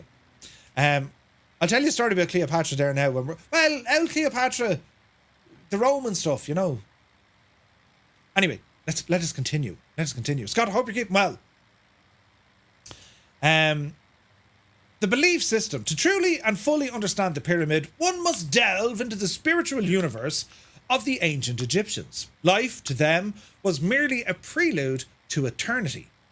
Death was not the end, but the beginning of a journey through the underworld where one soul would face trials, guided by the gods to reach the field of reeds, the eternal paradise. But this afterlife was not guaranteed. It required meticulous planning, preparation, and protection. Pharaohs, as divine intermediaries, needed to preserve their bodies, ensure proper rituals were performed, and secure a well-furnished tomb for their journey ahead. The pyramid then, not just merely a grave, it was a machine of resurrection. It housed the Ka, the spirit, and the treasures needed for survival in the afterlife. As we said, the pyramid shape rising towards the sky, it was symbolic of the soul's ascent. The precision of its alignment with the cardinal points, the perfect north, south, east, and west, it wasn't just accidental. It connected the pharaoh with both the celestial order of the heavens and the earthly order he ruled over. Here's something that'll blow your mind. What they mean by the sides of the pyramid, yeah? What they mean by that is the precision of it, the cardinal points of the pyramid. They face north, south, east, west, or whatever. I think I need to get the exact numbers there. I think it's something like north, south, east, west, or it doesn't matter what it is. The degrees in which they point, right? Modern architects are not as accurate. Now they can be, but usually they're not as accurate when it comes to the perfect aligning of, we say, the front, the back, the side, or on the both sides. The Egyptians nailed it. And let's think about that for a minute. They don't have any of these fancy lasers. They've none of these kind of rangefinders. They had none of that. Stars, the sun. Maybe they troweled things. They didn't have the Egyptians didn't even have the wheelbarrow, lads. The wheel did not exist in ancient Egypt. The Chinese had it, great bunch of lads, but the Egyptians didn't even have a wheelbarrow. What? They didn't have a wheel. It's staggering. And yet, they were able to get the coordination and the precision. I think it's something like within 1 degree. It's within a degree of where they failed. Like, it's mind-boggling how they did this. Mind-boggling, right? But anyway, deep inside a pyramid, the pharaoh's body lay protected in a sarcophagus, surrounded by items of wealth and power. The walls of the tomb were inscribed with texts, though in Khufu's pyramid, the lack of inscriptions is telling. It predates the era when pyramid texts became common, a silent monument in which the spirit's presence was assumed without the need for explanation. So let's get into building the things. The building. The biggest debated question of all, well, how did they actually build them? And I said, I'm not saying it was aliens, but well, it wasn't. How could a civilization over 4,000 years ago, with no modern machinery, create such a colossal structure with such precision? How did they manage to move millions of stone blocks, some weighing over 80 tons each, and manage to lift them hundreds of feet into the air? The Great Pyramids is built from about 2.3 million blocks of limestone and granite. The majority of these stones, which make up the bulk of the pyramid, were quarried locally from the Giza Plateau. But for the more intricate interior chambers, they used granite blocks from a place called Aswan. That's some 500 miles away. The massive stones were transported down the Nile by a boat, which is in itself a feat of logistics as impressive as the pyramids themselves. It's not just about the weight or the size that baffles modern observers, it's the precision. The entire base of the pyramid covers an area of 55,000 square meters, and it's almost perfectly level. Less than an inch of error over the entire expanse. The four sides of the pyramids are aligned with incredible accuracy to the cardinal directions, showing a sophisticated understanding of both astronomy and surveying techniques. What? It's staggering. This is staggering, right? So when we talk about the materials, where's my button? When we talk about materials and how they managed to cut these and how do they manage to do all of these things? Recent kind of studies had shown that the Egyptians used copper. They used copper as a hammer, and they used copper as a saw. Now you might say to yourself, copper on stone, that's never going to work. Well, it did. And the reason why it did, there was a chemical, some sort of crystal graphite was mixed in with the copper found in Egypt, which made these, the iron wasn't even there, like, do you know what I mean? The iron friggin' struts they didn't follow for years later. They managed to use copper because the material inside the copper, this sort of, like 1 in a billion chances of mixing this kind of material with the copper made it extremely sharp and strong, meaning that they would use copper to bash the rocks, smaller copper to bash smaller rocks. And then when it came to being able to cut or saw rocks, they were able to do the same. And the same with granite. I mean, usually copper, you'd laugh at it. Granite, not a hope. But because of this this makeup of crystals that was mixed in with the copper, it made them extremely strong. Extremely strong, right? And if we're saying each of the blocks that are in the pyramid, and we know the pyramid structure today, it's quite rough around the edges. You can see all of these blocks. Back then, they were perfectly level. They were as smooth as you can get, and it was all limestone on the outer, which was highly polished. Some people thought marble. It was probably marble in places, but it was highly polished, and they were flat surfaces. You couldn't climb the pyramids. They were completely smooth on either side. And they reckon they had maybe gold on top, but certainly this metal that came from a meteorite. It came from a meteorite. They found a meteor crashed down into the earth and said, oh, look, here's a lump of... let's use this. And it was metals mixed with rocks, and it was said that they were used for the very peaks, the very tops of the pyramids, right? But when you think about it, 20 years to construct this pyramid. And the pyramid itself, the earlier pyramids, they didn't have an interior as we know it now. I mean, they all have passageways and hidden chambers and all this sort of crack. The first one, most of it was underground, right? And I've pictures here, we'll have a look at them and have a gawk at all the different pyramids and that. Because it is fascinating. Fascinating stuff, right? Right, we continue on here for another little bit. I hope we're not boring the absolute bejesus out here. I find this stuff fascinating though. The ancient Egyptians didn't have wheels or cranes, but they did have something equally powerful. They had ingenuity. Modern research suggests that they moved the enormous blocks using wooden sledges. This alone wouldn't have been enough. The workers, thousands of them, they wet sand ahead of the sledges to reduce the friction, making it easier to pull the stones across the desert. A simple yet effective method shows you how advanced their understanding of physics. They couldn't just drag them. They had no wheels. They used kind of like a sledge, right? But if they wet the sand, it reduced the friction, allowing them to be able to move the things a little bit easier. The workers, often referred to as slaves in popular lore, were in fact skilled labourers. People think that they were slaves. They weren't. They were actually highly skilled labourers. Stone masons, all that sort of jazz. Far from being an oppressed workforce, they were respected craftsmen who lived in nearby worker villages. They were fed and cared for by the state. It was estimated that some 20 to 30,000 workers were employed at any given time during the pyramid's construction. There were people who took pride in their work, and some even left behind graffiti hidden deep within the pyramid's passages, offering clues to their identity. Did you know that now? So usually when you see pictures depicting, the pyramids being built, and we're saying to yourself, but the poor old devils, they were slaves. Actually weren't. They were paid. They were fed. They were paid. Isn't it mad, lads?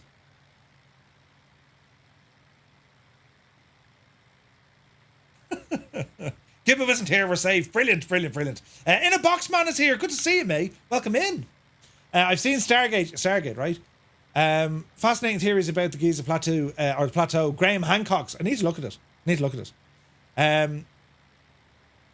It's absolutely nuts, isn't it? Isn't it nuts? That ballooner has learned something to save him. Brilliant. If Gibbo was here, he'd be having a serious dose of the heebie-jeebies. He wouldn't be mad. I see a lake. Tarnish has spotted a lake upon our horizon. I'm slightly off course, I'd say, am I? Yeah. Heading adjustment. Here we go. That'll get us back on course now, lads. We're heading towards this massive or mahusive lake. Now, we'll finish up with a little story and then we'll continue on. I've more stuff coming, more information. But we'll continue on with this, right? Where is this now? One of the most accepted theories is that the Egyptians used ramps to move the stones into place. The ramps could have taken various forms. A long, straight ramp leading up the side of the pyramid, or more likely, a spiralling ramp that wound its way around the structure as it rose higher. Think of modern-day scaffolding. But beyond the ramps, the most recent theory suggests the use of internal ramps. These ramps, hidden within the pyramid's layers, might have allowed workers to lift stones to higher levels without needing any external structures that would have had to be dismantled afterwards. The Grand Gallery, a long sloping chamber within the pyramid, may have served as the, the internal highway for moving the heavy blocks into position. We're going the wrong way. Are we? No, we're good. We're good! Moving them into position. This chamber, with its high ceiling and precise construction, allowed for the transportation of the massive granite stones used in the king's chamber, which lie at the very heart of the pyramid. How they managed to raise these Dreamy, stones sleepy, nighty, snoozy, snooze. With such precision remains one of the great mysteries of ancient engineering. Right? The Great Pyramid is a masterclass in precision engineering. It just is. The accuracy of its alignment and its true north is unmatched, deviating by only 3 minutes and 38 seconds of a degree. Even with modern technology, such accuracy is difficult to achieve, making this ancient structure an absolute marvel for both mathematics and astronomy. The pyramid's design also holds deeper mathematical significance. Some scholars have noted that the ratio of the pyramid's height to its base approximates the mathematical constant of pi. Pi. Though it is debated whether the Egyptians had knowledge of this concept or it was just a coincidence born under geometrical methods. So later we'll learn about the looting, but we do have some pictures now to show us as well, as we are approaching this lake up here, lads. We're approaching a lake up the road. But the inner stones are hard granite. Yeah, it's nuts. It's nuts. Steve, good to see you. Sorry, Murray, welcome in. I'd love to see the pyramids. I would love to see the pyramids. Looking to join. So server is on the used granite. Yeah, the used granite as well. Limestone and granite, right? My lights turn off. Stupid light didn't turn back on. I'm having issues with me lights. Where does this one live now? You're over here, look. Ring light. There we go. Right, so this lake that we're heading to, it's called Great Bitter Lake. Great Bitter Lake, right? The Great Bitter Lake is a large saltwater lake in Egypt, which is part of the Suez Canal. Before the canal was built in 1869, the Great Bitter Lake was a dry salt valley or basin, and references are made to the Great Bitter Lake in ancient pyramid texts. The canal connects the Great Bitter Lake to the Mediterranean Sea and the Red Sea. The canal also connects it to the smaller Bitter Lake, which is out near the Al-Buhara Al-Marhara, or words to that effect. Ships travelling through the Suez Canal use the Great Bitter Lake as a passing lane where they can pass other ships or turn around. Ooh. The modern English and Arabic names translates of the Greek name, the ancient Greek name, Nikopai Ayave, meaning bitter lakes, was also known in Latin as the Dead Lake, the Lacus Mori, and the ancient Egyptian name for the Bitter Lake region was Kim Rear Lit, the Great Black One, right? Now, where is this now? Following the opening of the Suez Canal in 1869, the area has witnessed massive marine migrations from the canal into the Mediterranean, right? Species migrating from the Med Sea to the Red Sea were rare. The first recorded one was the Ceres derma glachum. It's just a shell. In 1998, a study conducted that the material collected in 1950, in which they discovered a total of 44 gastropods and 47 bivalve species of the lake. Of these species, they concluded that only 3 of these 5 were from the Mediterranean origin. The rest were all originally from the Red Sea. So what the lake has actually done, just to make sense of all of this, because the lake is slap bam in the middle, you have different species, marine life, coming in and saying, "Be Jesus, we never would have met you before, only for this lake." And then they started, they started to, well, hello. And then you have all these other mad new species because of a man-made lake. Because, well, the lake used to be the Dead Sea or a Dead Sea or just like sand, right? Not nuts, isn't it? See, humans, get a load of that, Greta. Humans recreate things as well, Anyone else following Murph at about 110 knots? No, 140. Just got off work, firing up the sim right now. Nice, brilliant. It just ain't natural. I'm telling you, isn't it nuts? It's absolutely nuts, right? Right, so we're heading toward it now. It's right in front of us, look. Right in front. That's the wrong button. Jesus, Murph, find that button. There we go. So I think, friends, we're going to fly very low and slow over this lake. Because we'll tip up to where the Suez Canal is. Shall we do that? Autopilot, good luck to you. Let us fly, friends. Let us fly. And let's throw the nose down. And we want to keep up to here. We'll keep up to the right-hand side where the Suez Canal is, right? During the Six-Day War in 1967, the canal was closed. Egypt kept it closed until 1975, trapping 15 ships in the lake. These ships became known as the Yellow Fleet because of the desert sands that soon covered their decks. The crews of the ships eventually organised, shared resources, and then later set their own post office and stamp. 2 German flagships eventually sailed out of the canal on their own power. No way! That's awesome. That is awesome. So they closed off the whole lake. When we fly over, we'll get an idea because we're going to ramble up to where the canal is, right? But we just want to dip down through this cloud. This is going to look absolutely gorgeous now.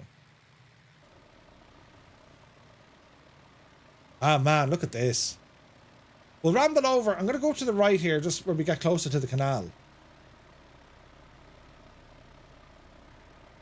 Now, we are a little bit high, so we're going to descend here as well, just for the sheer crack of it, right? Man alive, look at that, lads. Doesn't that look fantastic, doesn't it? Wait a second, look at the state of this. This is only savage. Savage, I say.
Isn't this only fantastic, lads? Great Bitter Lake, isn't it mad? So this area is just used to allow ships maneuver around each other, right? Or take a break when transiting the Suez Canal. The canal is right behind us. Well, the entry to the Mediterranean is right behind us. That's the canal just up there, look. And as we're heading south, well then this brings us down the other direction. What an awesome place.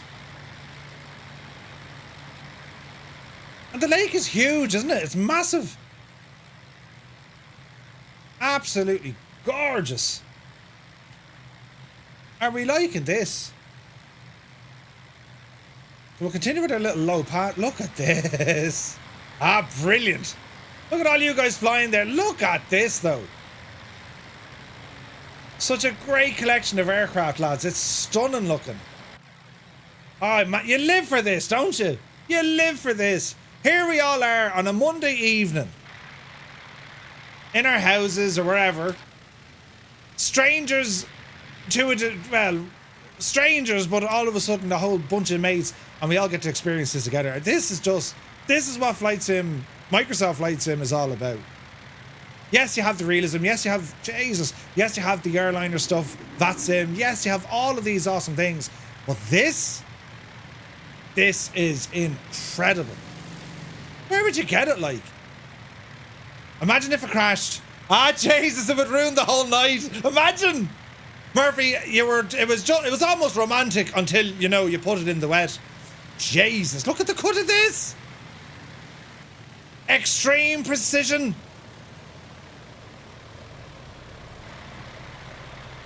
Man alive, this is good.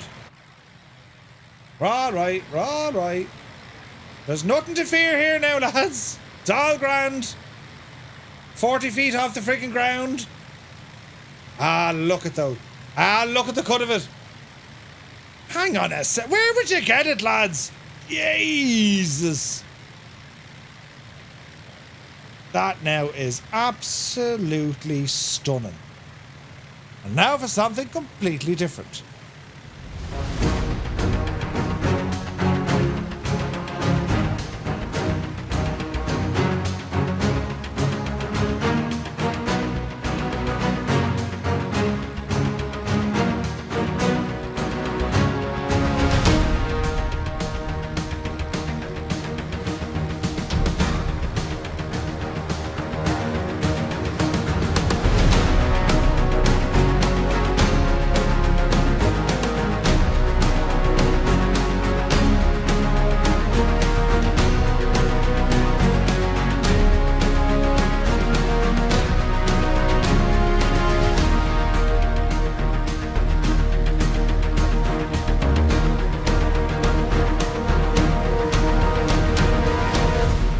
Cian Lafford is here. Good to see you, Cian. Story Girl rambles in. Rambog Morge, you're very welcome aboard, guys. Happy Monday.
Imagine if I did crash. I came very close to crashing there now. I'm not going to lie. I'm not going to lie to you, lads. We came very close now to running into the ground, but it's grand.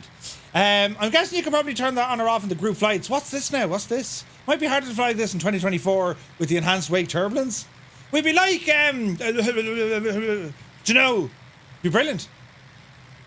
It's a crisp springtime Tuesday morning for me, Murph. Getting The frequent flyer miles achievement made Monday a happy day indeed. Congratulations to you. Brilliant. Typical Murphy running it into the ground. Right, what? That had never... What are you talking about? Right, friends.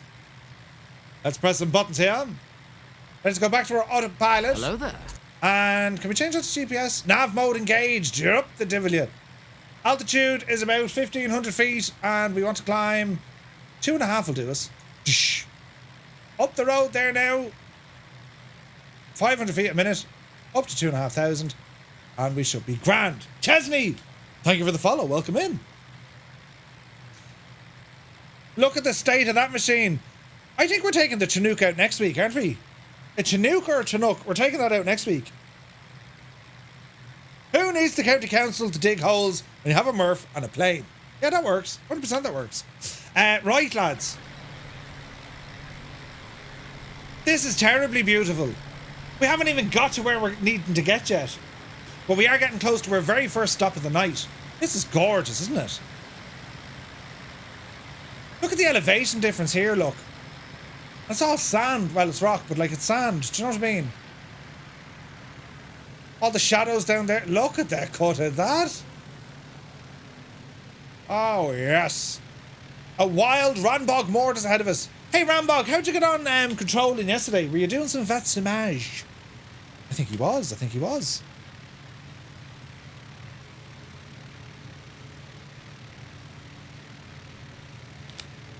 It's a Chinook, you culty. No, wait, hang on. It's a Chinook if you're a culty. Pronounce the U as it was an ew. Right? There is no Hotel Echo Charlie Papa. Because then I hope there is, Gregor. That's where that's where I'm going.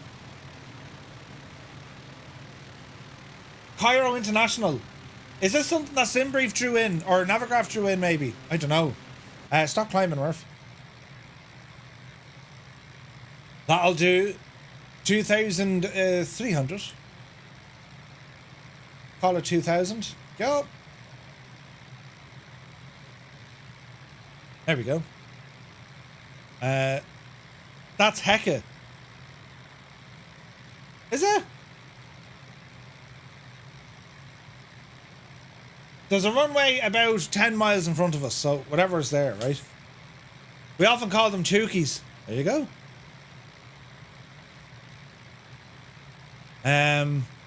It was a good session. Nice. Yeah, next Monday is going to be interesting if we're flying choppers. I think we are. I think that is next month. Wait, number 5, is that a chopper? Number 6 is... What did we find on number 6? And then number 7 is the Twin Otter.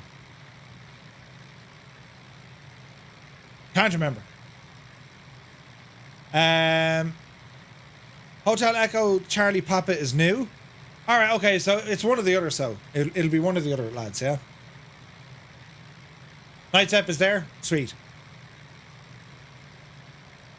Like, apart from the sounds and the, like, this is a nice little plane. It needs a bit of work, and I really hope V-Flight Air can make it work. Because they're a beautiful twin engine aircraft, aren't they? Like, they're gorgeous to look at. We should ask the fella who planned the thing. Yeah, they're both straight ahead. Thanks, Muse. Yeah, I can't remember what we're doing now. To be honest, I don't know. Oh, wait, we're trucking tomorrow. Ah, right. I can't remember what we're doing. Oh, Jesus. It's grand. We'll figure it out. It's in the trailer. Someone go back and look at the trailer for us. Where are we going next week? I've forgotten what a gem the Duke is. Dougal. Both Dukes are stunning. As we just flew inside the plane. They're stunning. They're absolutely gorgeous. VR Flight Sim guy took a Duke from Scotland all the way over to North America. Like, what a journey. What a journey. Man alive, this is really nice. So we're coming up to our first stop of the night. Now, in terms of mileage, we've another 50 odd nautical miles to our final destination, but we will be stopping off at the Pyramids, which isn't far from here. About 37 miles from this airport. Yeah, the turbine. Do you know, both are excellent. The Piston is great for the shorter flights, I find. The turbine, like, it's incredible. It's incredible. We need to make some good dough. Yeah, we do. Jesus, we do. Plan a good job. The turbo piston goes higher. Yeah, way higher. Can she go is it 30,000 feet? Like the TBM, I still think the TBM trumps it. Because like their TBM are fast. But I don't know what the turbine can get up to 270 or so, I think. Incredible aircraft though. Absolutely incredible aircraft. And their Starship is coming out. Turbo piston goes higher. The Starship is coming out soon as well. That's going to be an interesting aircraft. 2.8 probably. Yeah. Man, look at the terrain down there. Look.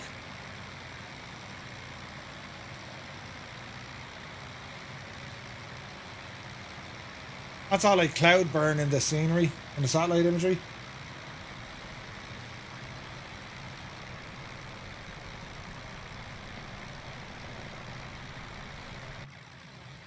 Alright, keep going.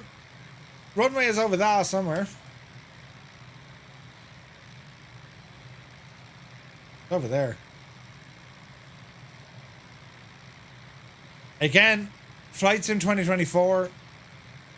We went to the pyramids and flights in 2024. It was awesome. Yeah, TBM is 31,000 feet. Yeah. Lads, do you ever watch Steve-O 1 Oh, look at the mountains there. Look, Jesus, that's gorgeous. Do you ever watch Steve-O 1 when he flew his TBM 850? Now that's YouTube you'd absolutely binge on. I mean, I'm a big fan of the DA62, but I think the flight ceiling for that is around flight level 200. Yeah. King Lafferty was in Milan last week. Absolutely wonderful city. Very expensive. I was afraid to touch anything in the shops. Excuse me, sir. How much is... never mind. Sir, this is defective. It fell out of my hands. Oops. Yeah, Steve-O's channel is awesome. Be Carlo, right? You watch it, man.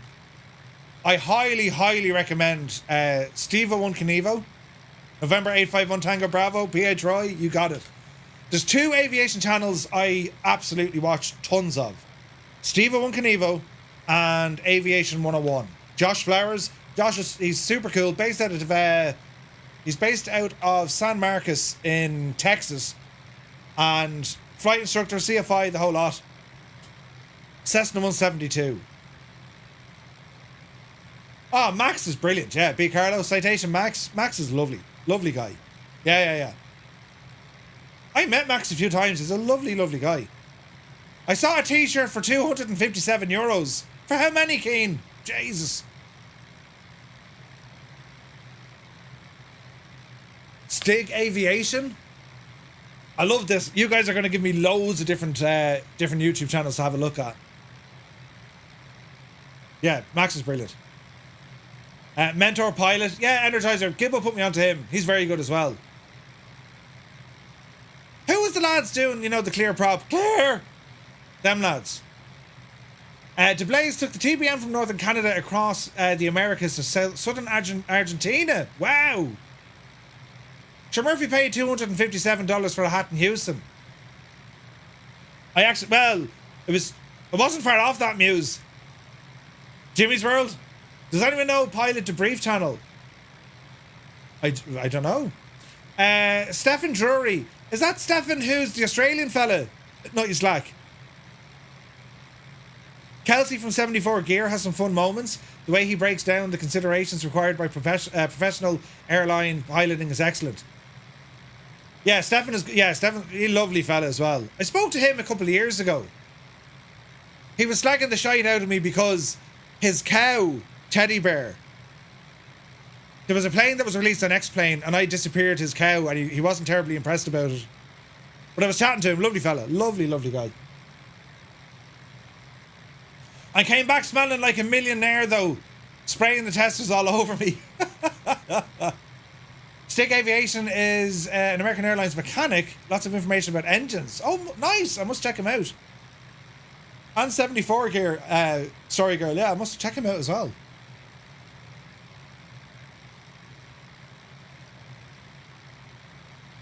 Audie, we gotta go back. The clock keeps going backwards. I find that to be a wonderful bit of technology.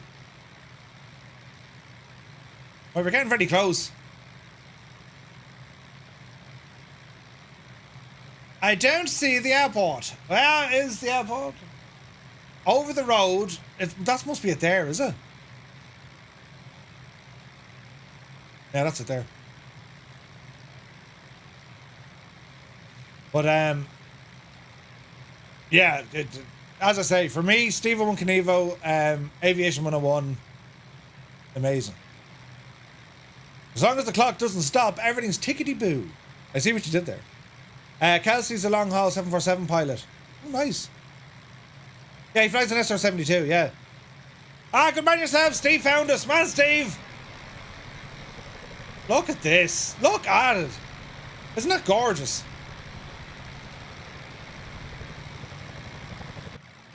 Man, the noise of that Chinook. Gorgeous. Can you imagine the sounds next week? It's going to be crazy.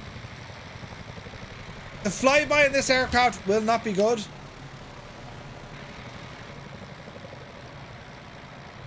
It'll be fairly bad, but we'll hear everyone else, I suppose. Oh, there's Steve there in his 182. Hi, Steve.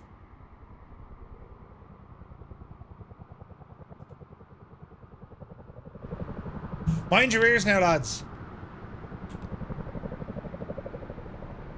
Oh, look at the state of this.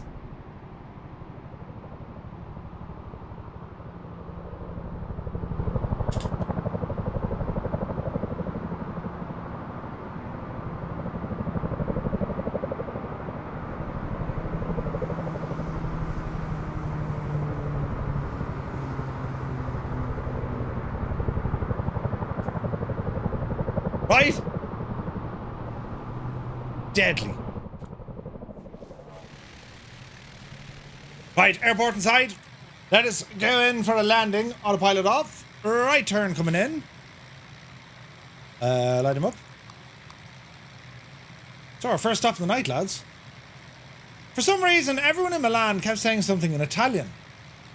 It went like, oh, letto tutto. I don't know what it means.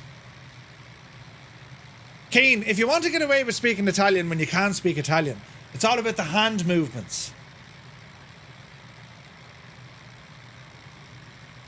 Right? That's all you need to do. They'll get it. Do you know?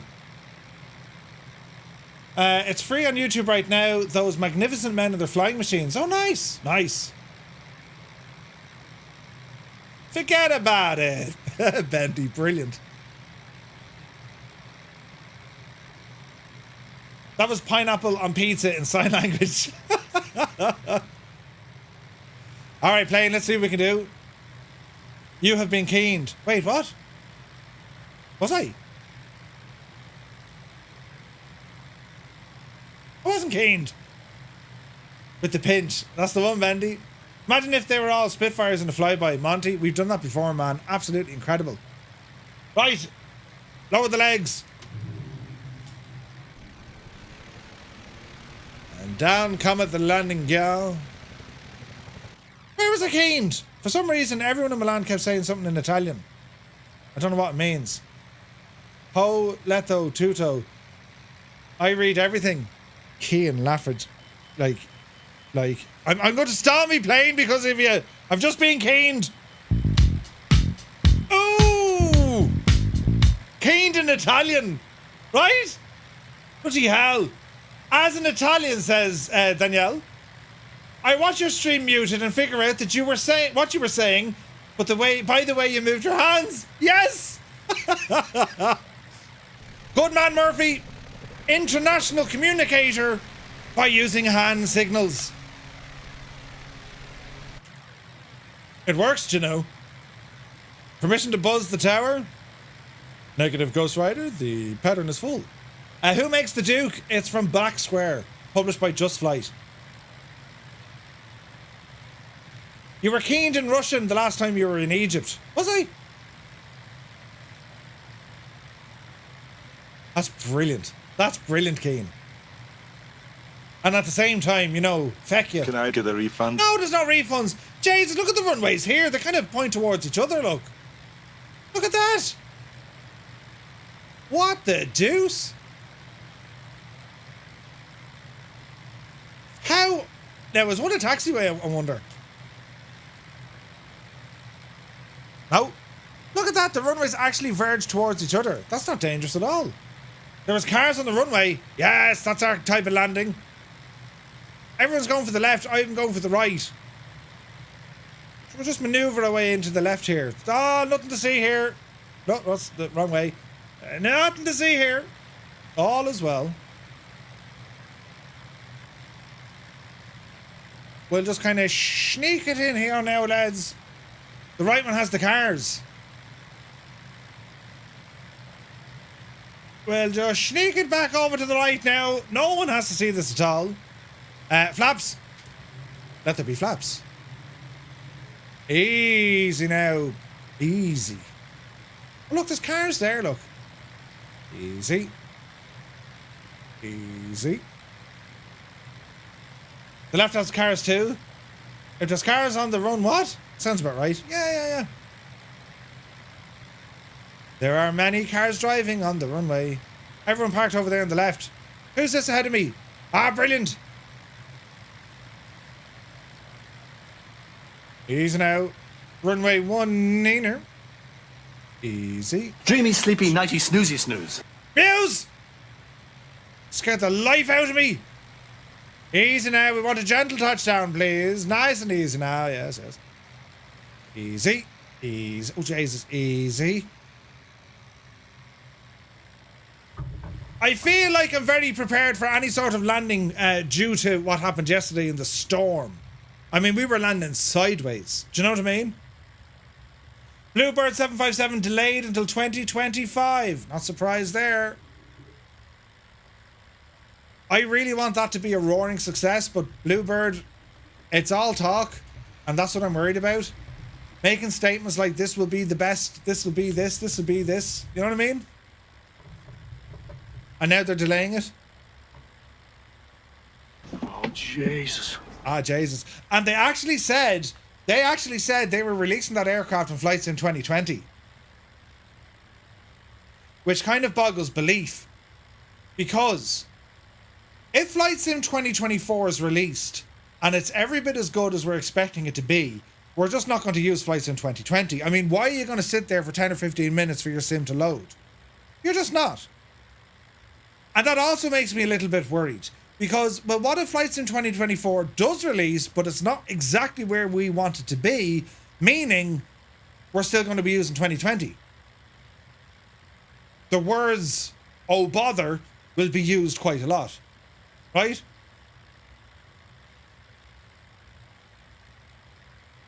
I just want iFly to pull the fingers out and sort the max, says Dan. Yeah, it's early access, Dan. That's kind of where we're at, you know. But my community folder, even 2024, will start in a matter of multiple minutes. Now, I still think a heavily laden community folder, your sim will still load at a fraction of the time it takes 2020 in 2024. Benny's going to hold off on 2024 mainly because you've no money. Game Pass, dude. See if you can get Game Pass. Your first month is like $1 or something. Yeah, Little Trader, yeah, we will. 2020 and 24. Having both, there's an advantage to both. Yeah, it says release for 2020 first and then a 2024 free update, but like, I don't think so. Microsoft removed the $1 Game Pass. Oh no. Jet2 will have retired their 757 fleet by the time the 75 releases? Probably. Are Jet2 the last commercial airliner using it? No, they're not. Hang on. No. I flew in a 75 earlier this year with United. I think 24 will be great, but it might take a bit. You're optimistic? Yeah. It's $19.90 now. Is it 20 quid a month for Game Pass? That's not right, is it? $20? Murph, do you like to do the Cathedrals of the World series? If they have them modelled, Roy. €15. Hey, Briggsy, good to see you. Doing your first VATSIM flight. Go on yourself. For ultimate? Okay, so $14.99 is ultimate. Gotcha. Murph! There's another Murph! Welcome in, Murph! Thank you for the follow. All the Murphys. Yeah. I suppose, lads, when we're looking at flights in 2024, I'm very optimistic it's going to be great, right? From what I've seen in the Tech Alpha, what I've seen from the, the global preview, is it going to be released without any issues? Highly unlikely. Highly unlikely.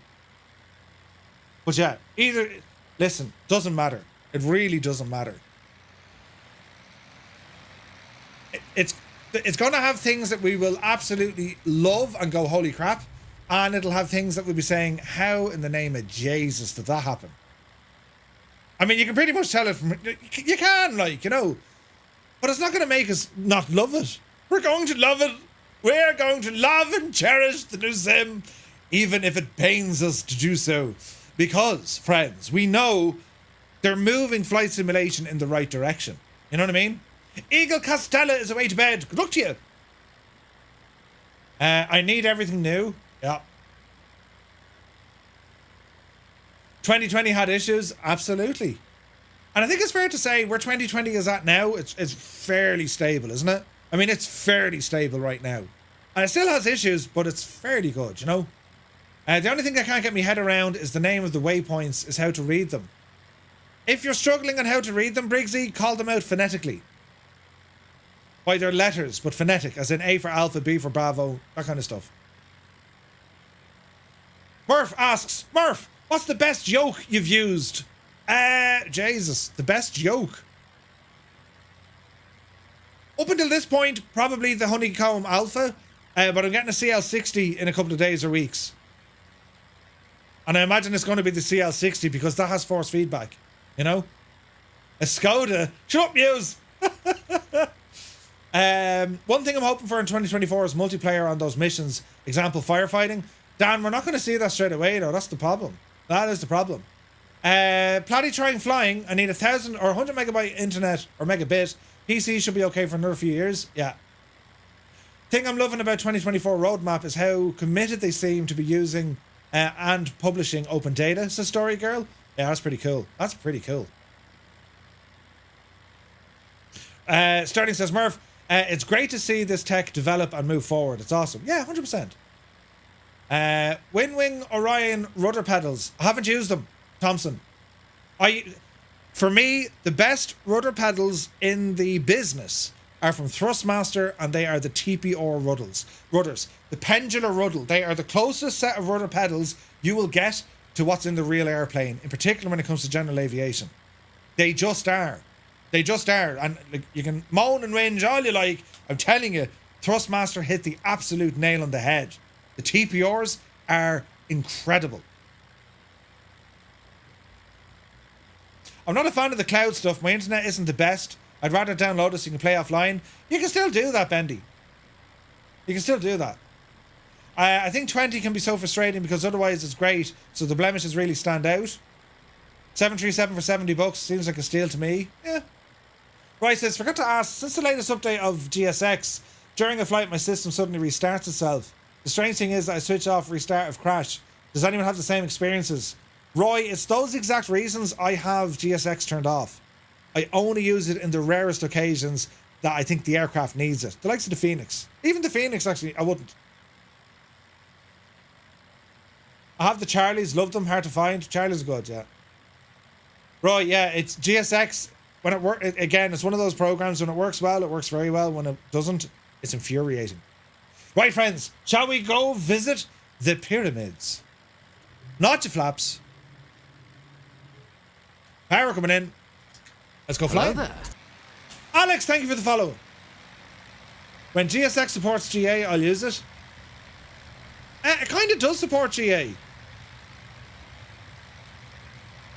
Speed alive.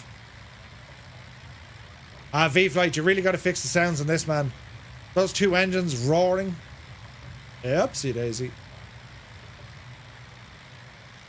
Positive rate of climb. And indicated. Gear up. Tap the toe brakes. I'm so glad I never went down the GSX route. It was great in P3D, but I heard nothing but bad stories from it. Yeah. Hello there. Do you see the levels of integration in the latest GSX video with the Phoenix? It's so integrated you won't even have to touch the GSX or the GSX icon. It's a must if you fly tubes. Gibbo, good to see you. Kahar, thank you very much indeed for the follow.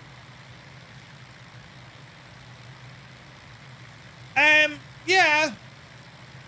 My problem is with GSX, it's not stable enough. Or, you know what I mean? There's always something not right with GSX. When it works flawlessly, and it is a great addition. But when it doesn't work, it creates issues. But to be fair to FS Dream Team, like, they're very quick providing updates, aren't they? They're very, very quick with it. And I suppose you are right. Like, for the tube liners, you really need it, you know? Naughty Gnome says, I'll kick myself for saying this, as it'll break now, but I've never had an issue with it. Oh, really? Lee Dixon says, hasn't been stable from P3D. I don't know. For me, sometimes it works great. Other times, it absolutely freaks out. Like, usually I disable GSX. You have an option there to turn it off when you're in the air. And then, like, it reactivates itself when you land. Story Girl says, like, they could have made all these databases they're building proprietary and monetize them, but they're making the data available to the public, which offers a lot of opportunities for researchers and independent developers looking to use it for their own projects. Oh, yes. The entire Azure platform, all the scenery that they have, the tin data, it's incredible, Story Girl. It's incredible.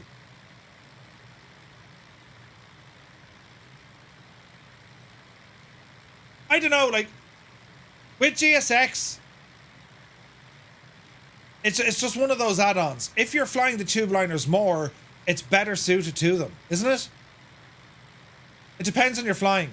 If you kind of dabble the odd time with airliners and it's giving you issues, you're not going to like it very much. You know what I mean? Look at the scenery here, look. Hello there. But dog, thank you for following the channel. Welcome in. Will there be a beta of 2024? I wouldn't think so, Briggsy. Not public. I found that GSX isn't too bad, but it helps if you run the update regularly. That's the thing. That could be like the crucial thing. Maybe you have to keep working on the updates. I'm a divot. I'll leave this thing sit and it's like, yeah, leave it sit. You know what I mean? I'm not saying it's bad. I'm just saying I have issues with it. And I won't use GSX unless I'm in an aircraft that, you know, it needs. And the Phoenix is good. PMDG stuff is good because, like, it'll put passengers in, it'll do all that stuff for you. There's one thing that's really annoying, unless you guys have a fix. When I'm using GSX, the mouse cursor, like, it changes like it's trying to click something every now and again. And that drives me wild because sometimes you can't press the button you're trying to press. Have you guys come across that with GSX?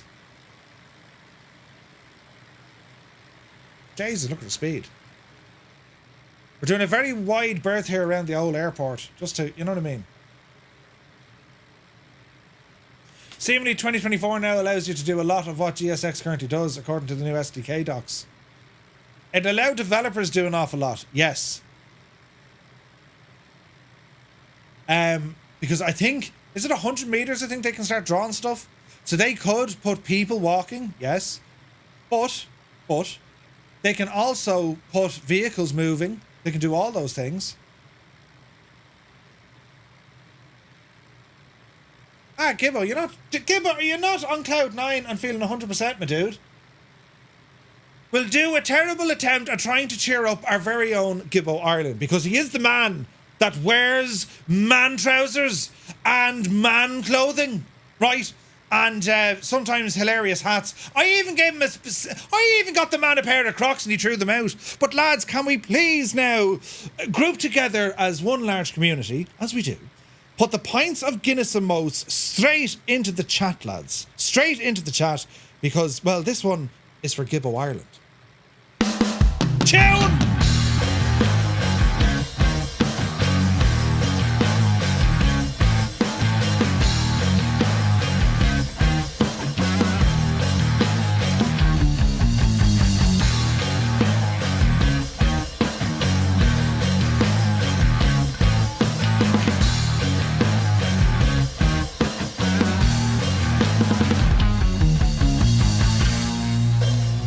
And the crowd goes wild.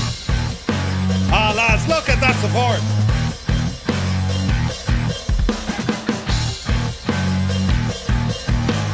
Little does Gibbo know he needs to drink 1 pint for every single emote that's been shown. Ah, Jesus!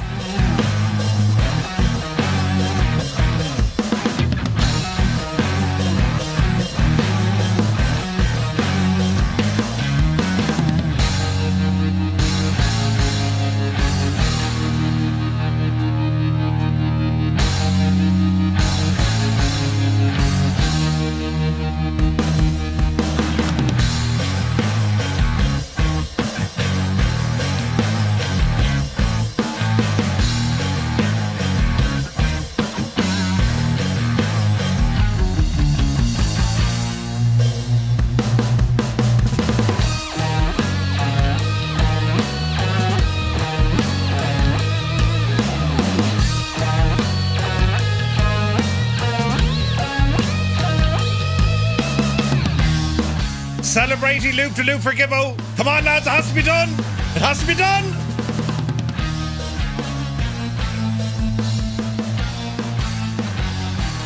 Now, if this goes terribly wrong, we're blaming Gibbo and no one else, right?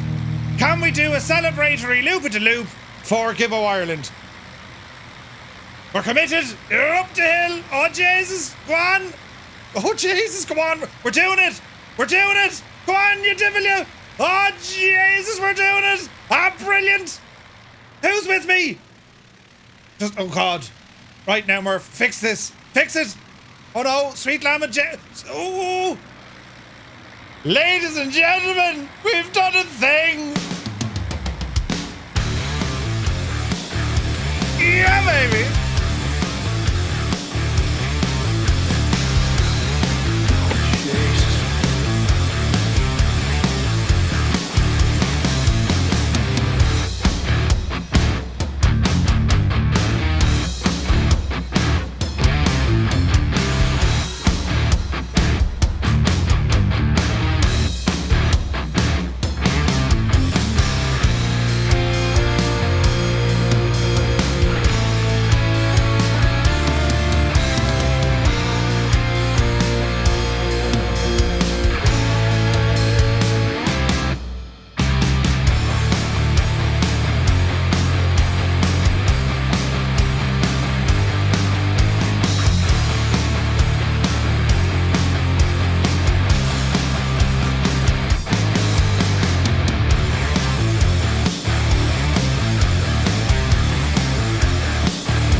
Why is me plane cutting out?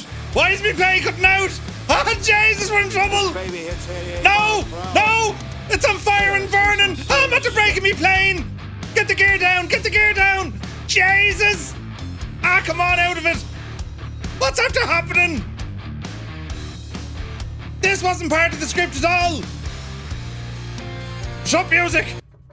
What's after Can I happening? get a refund? No, hang on, I'm after breaking the Who's plane! in charge? You haven't a clue what you're doing.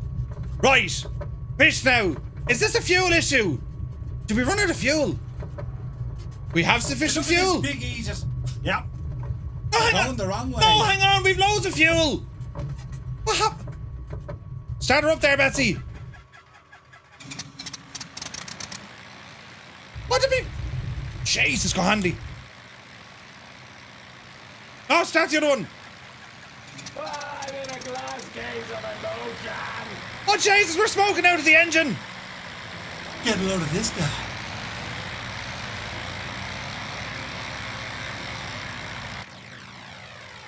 I'm not saying it was aliens. It was aliens.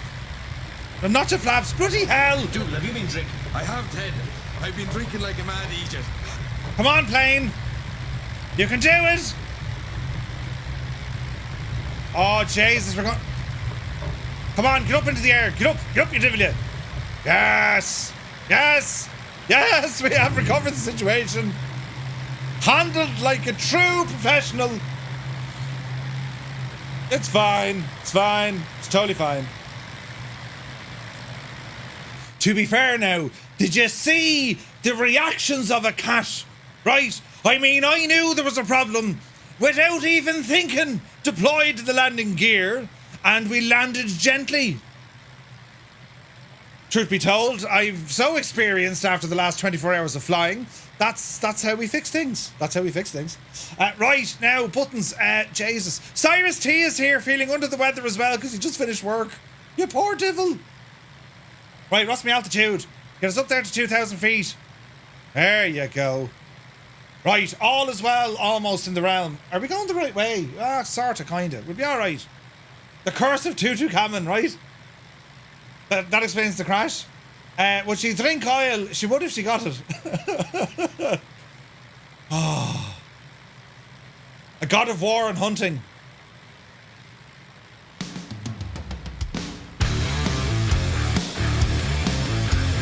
We're just going to edit that last bit out.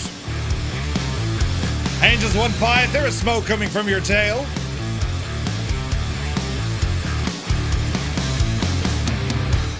Did you hit a camel? Does anyone know any camel jokes?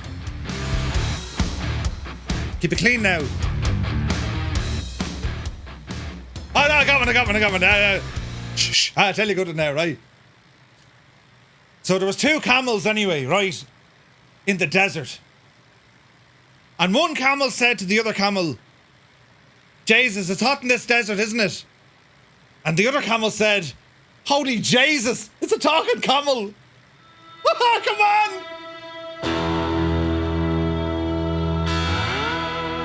I don't know about you, but that was only brilliant.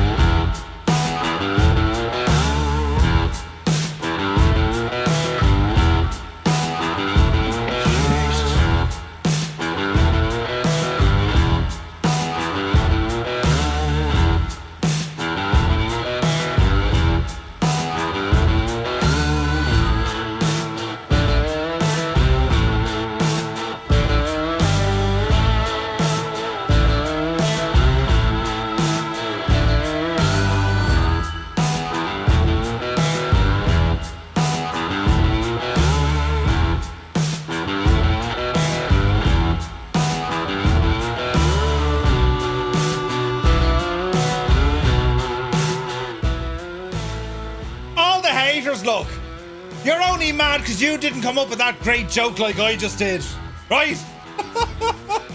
Jesus. Jesus. That was a great one, lads. I have to say now, you know.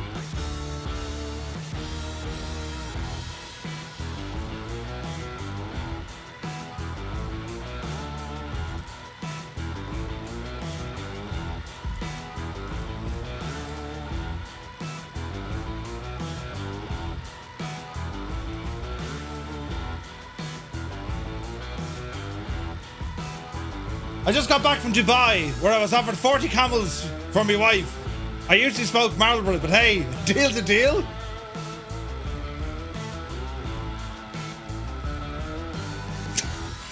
Jesus. Right? I mean, come on, lads. Be grand, right? Camel jokes give me the hump. That was a good one, to be fair. I thought it was muted.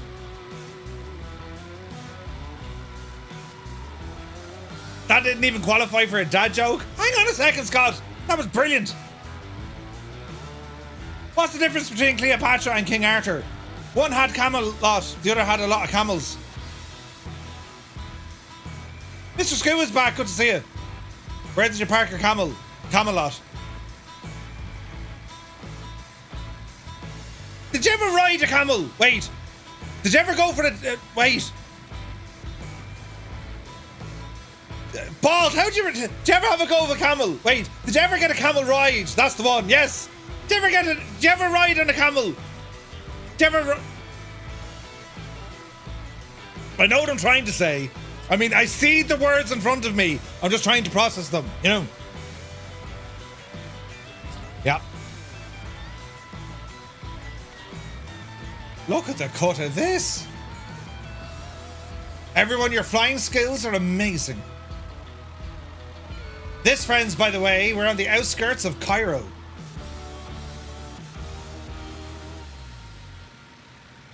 PH Roy brings one to the offering saying, a baby camel asked his father, Dad, Why do we have a hump on our back? The dad replies, to prevent our feet from sinking in the sand. After thinking this over, he then asks, then why do we have big eyelids?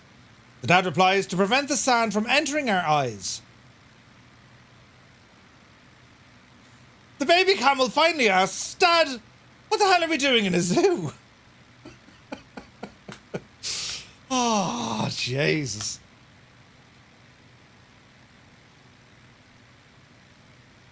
It's on the internet. Keane Lafford. Did you ever ride a camel? Where are we going? We're going completely wrong. Hang on a second. Heading mode. Left turn, please.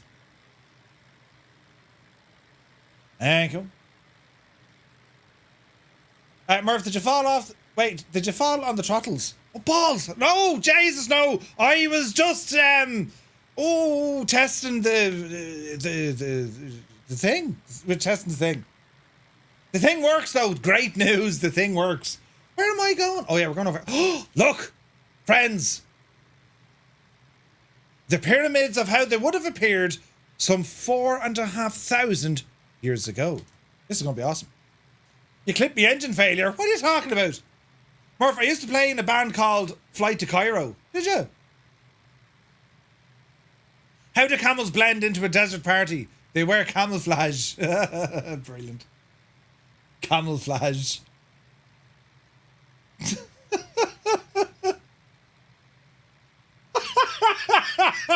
Gibbo, can I share that picture, please? Ah, Jesus, lads. I've seen it all now.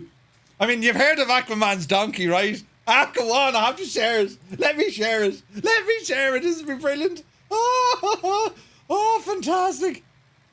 If he says no, you know, you're no crack. If you say yes, you're all the crack in the world. He said yes. Ah, brilliant. Lads, if this doesn't put a smile on your face, look at the state of that, sports fans. It's a wild Gibbo on a camel. Ah, brilliant. That's absolutely brilliant. The picture of absolute happiness. That's absolutely brilliant, look. White socks, really? With jeans? What's the other hand doing? He's riding the camel, English Murph, riding the camel with one hand behind his back. That is skill, lads. Right? That's skill. Do you know? That's brilliant, isn't it? That's a while ago. It's brilliant. That's fantastic. It's still faster than me Skoda. Oh, for God's sake. That is excellent. I love that. Now, could you imagine me trying to... How do I phrase this one? Imagine me trying to climb on a camel. It wouldn't be too impressed. Right? The absolute joy. Isn't it brilliant? Oh, that's fantastic. Look at the smile on the camel's face, right? Brilliant. The visual definition of yeehaw. Really, right? I love it. I love it. That's brilliant, man. There's something now we didn't know about Gibbo. Gibbo rode a camel, right? Brilliant. Oh, Jesus. Jesus. Oh, that's fantastic. Oh. The camel would protest if you tried to climb up. Wait, what? Hang on a second now. I'm gentle and stuff, you know. Darn it. A JCB digger has hydraulics, where camels have high... Right. Was that Cairo, Gregor? Yes, it was. Prevention to cruelty to animals or to camels. They're on line 1. Hello? Jerry Armstrong, good to see you. JC is in the house. Good to see you. Sandwaman. Sandwaman? Oh, that's absolutely brilliant. That's quality. We're going to make a livery out of that. Do we call it Camel Air or do we call it Gibbo Camel? Wait, Camel Gibbo. Well, that's not all she wrote, lads. There will be something. Look at this. So our recently updated scenery pack includes the pyramids, but not as we have seen them before. In actual fact, We've never seen them like this before, right? So this is all handcrafted scenery from Jeppesen, the man, myth, and legend himself, which is brilliant, right? So we're kind of heading in the general direction. I'm over here, Murph. And let's have a gawk at this now as we approach. So we can probably drop it. 800 feet will probably do. Yes. Now, the blaze, we're so slow, the Duke is stalling. Yeah, we'll speed her up there now. I don't know about anyone else, but I think just about any beast of burden would complain if I tried to sim my ample arse upon it. Brilliant. Brilliant. If you like me, so story girl. I mean, we're great crack and all. We have plenty of winter clothing, if you know what I mean. But just don't follow us across soft ground wearing high heels. We have the potential to strike oil. Brilliant. Not what I got and I have the mod. Sunjammer, did you download the update? I put an announcement out to say we had an update about a week ago. So there is an update there if you want to grab it. This is pretty. Why aren't we descending? Descend, you madman. Descend. Descend. Yes. Here we go. Amazing. Man alive, look at this. Look at the friggin' size of Cairo though. Like, isn't it massive, lads? They have a huge problem with the population here. Like, it's there's not enough water. And like, it could start a friggin' war because the lads down the river, down the Nile, they have all the water. Hans Gruber Jr., 33 months. Thank you very, very much indeed, my guy. Hope you're well. That's brilliant. Hans Gruber, hope you're well, man. Oh, this is going to be nice. Now, hang on. We need to make this look absolutely fantastic. Let's bring the time of day back a smidgen. Yes, yes. I imagine we bring the time back to approximately 6 o'clock in the morning. About 10 past 6 in the morning, lads, right? Oh, yes. This is going to be savage. Are we ready, friends? We get to check out the pyramids created by Jeppesen 2001. This is going to be awesome.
Isn't that absolutely fantastic looking?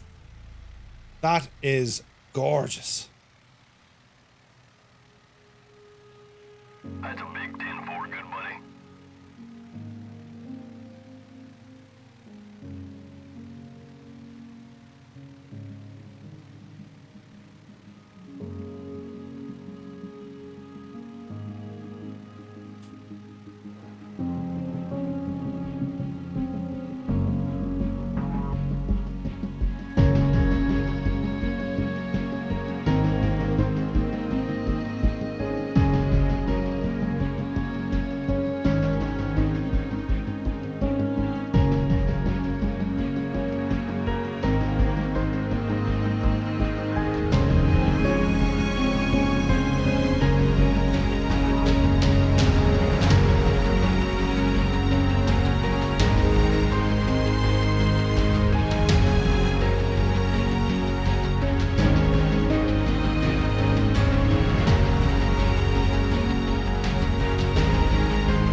Isn't that absolutely savage? Right, let us take it in for a landing and let's go exploring these fantastic things. So bring the power back. Easy does it now. Drop the gear. Jesus. And we'll put it down somewhere over here and we'll go exploring, right? So Jefferson rebuilt these to what they would have looked some 4,500 years ago. Isn't that nuts? It's absolutely crazy, lads. So hang on there now. Can we land without making a terrible oopsie? Look, who's in the bath? Who get in the bath? Ah, yeah. Ah, yeah. Let's go exploring. It's going to be fun. What are the mini pyramids? Just different ones. Different designs, different pharaohs, different relations. Right, easy now. Nice gentle landing. Won't be able to do just... we won't be able to do just on anywhere when 2024 comes out.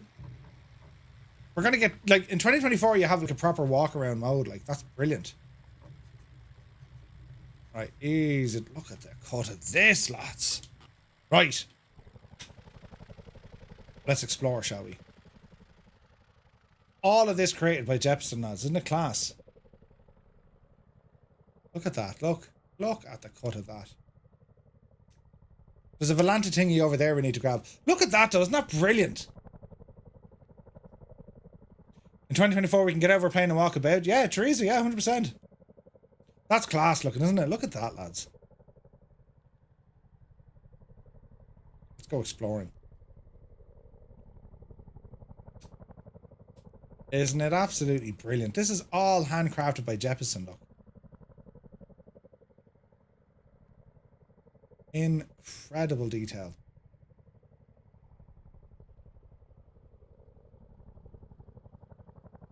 You gotta love it, right? Yeah, the Sphinx. Jason, there's a couple of camels now, look.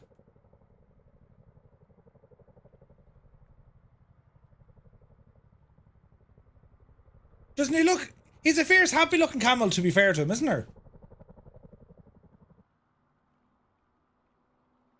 Oh, look at this. Look at this.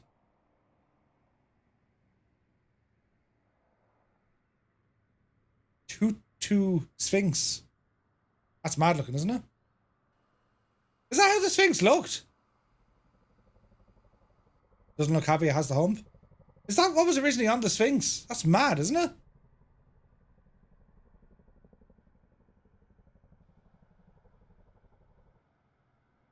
No, Teresa, this is what the pyramids would have looked like back then. That's what we're after, yeah? That's the whole point of doing the Ancient World Wonders. Although the pyramids are the last surviving Ancient World Wonder, Jefferson has recreated the whole shebang. That's incredible. That is incredible. There's an obelisk. The old Egyptians, they loved the old obelisk, didn't they? The detail, lads, is staggering, isn't it? Do you know what I can't understand? Hieroglyphics. But look at the cut of them, look.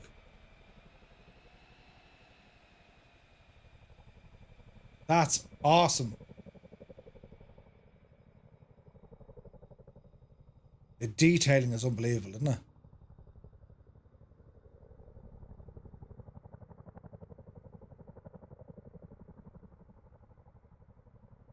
That's incredible. So the Sphinx was a mythical creature that the Egyptians had because the Greeks used to put them in all sorts of stuff. Jesus, look at this stuff. Ah, lads. That's deadly. Well done, Jefferson. Bloody hell, man. This is incredible. That's mad, isn't it?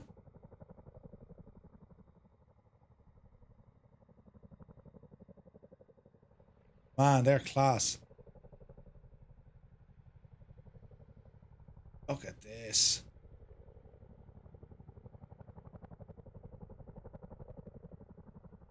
That's ridiculous. Look at the detail he's gone into. And this is all for free. Jefferson made all of this for free. Incredible.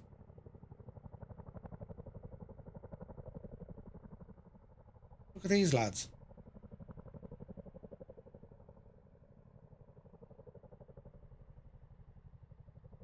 Gotta love it, man. So 2.3 million blocks underneath. And like, this is how they would have looked. It was all level. They were as smooth as, right? Like 481 feet tall. For thousands and thousands of years, these things were the tallest buildings on planet Earth. For something like 3,500 years, right? And to give you a size comparison, right?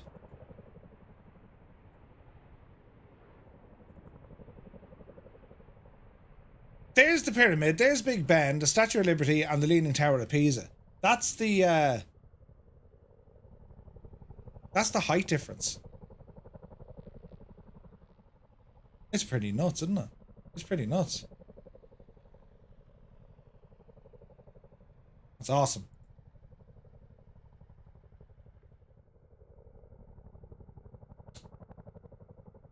All the detailing. It's absolutely savage, look.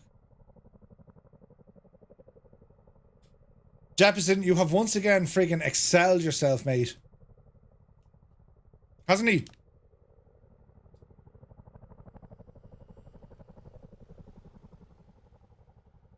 Like, when you see what these look like, you know, today, it's a far cry, but like, this gives you some sort of an idea with the scale and the layout.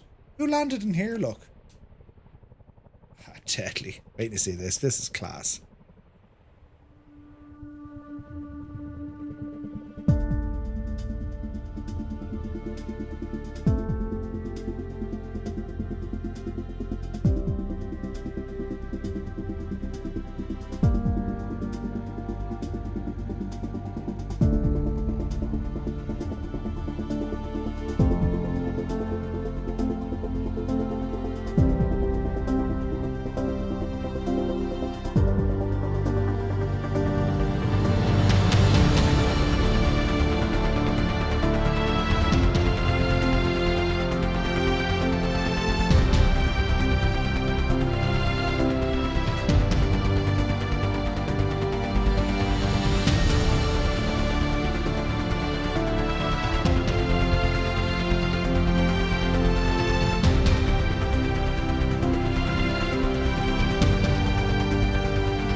Are we right in saying that we've just literally gone inside the pyramid?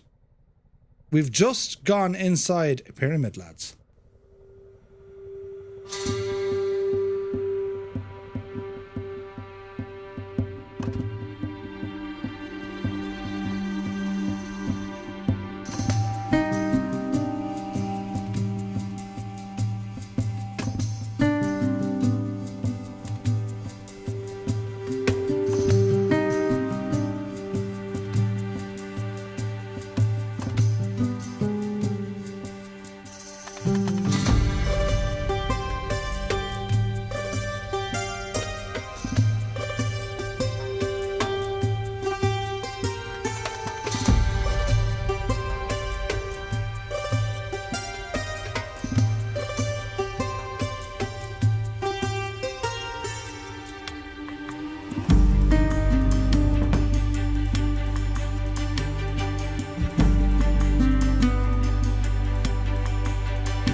absolutely bananas. Hello there. Is this a live tour of Murphy's bedroom? Chewie, how are you, mate? Brilliant. So what we have here, right? So Jeppesen 2001. We're doing the ancient world wonders, right? And he's built us the pyramids. And the pyramids are in the sim. They're a default landmark. But with the ancient world wonders, the pyramids, of course, are the only ones left standing to this day. And well, they're kind of, they've had their moment, right? He's gone off and he's recreated the pyramids of what they would have looked like back. Oh, hang on, is there more in here? Back in the day, right? Including, this is the main pyramid, so like all the walkways and the inner channels and all that are there. So when we look at the pyramids that Jeppesen has made, they're as they would have appeared, 4,500 years ago, as are all the ancient world wonders. It's absolutely staggering what he's done. And it's very, very beautiful, isn't it? It's incredible. Incredible. Like, it's just gorgeous what he's managed to do here. What a sight, lads. Jeppesen, you absolute legend. Where do we get this mod? It's free over on our website. You can download it directly from there over on twotonemurphy.com. It's all freeware. So you just drop the folder into your community folder. You have, you'll get all the 7 ancient world wonders. And these pyramids, they're built in such a way to reflect of what they would have looked like in their heyday, some 4,500 years ago. It's nuts, lads. It's beautiful. He's done a great job. Like, the attention to detail is staggering. It's absolutely staggering, look. You gotta love it, right? You gotta love it. Good man, Muse. Yeah, there's a link there if you want to grab that scene. It's freeware, lads. Jeppesen made it all. He made it for us because he's a legend. But like, isn't it something so different that we can do in a flight sim? Right? Do you know what I mean? Virtual tourists in Flight Sim 2020. I mean, this is staggering. Staggering. And the fact that we can actually go in to this pyramid and check it out. Jep, I don't know, is there an official walkway or pass? Oh, there is, kind of, look. Yeah, there is.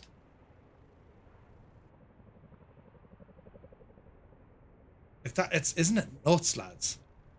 How's your claustrophobia like? Hello there. Do you know what I mean? Like, effectively, you'd be going up this, I don't know how they maneuver up here. Like, there's pictures, I'll show you some pictures now of how all these things kind of looked, but like, that's just insane, isn't it? Luke Cap, thank you for the follow. We're not worthy, right? Isn't he brilliant? Murph's bedroom, though. Could you imagine? Jeppesen, that's just incredible work, dude. It really, really is.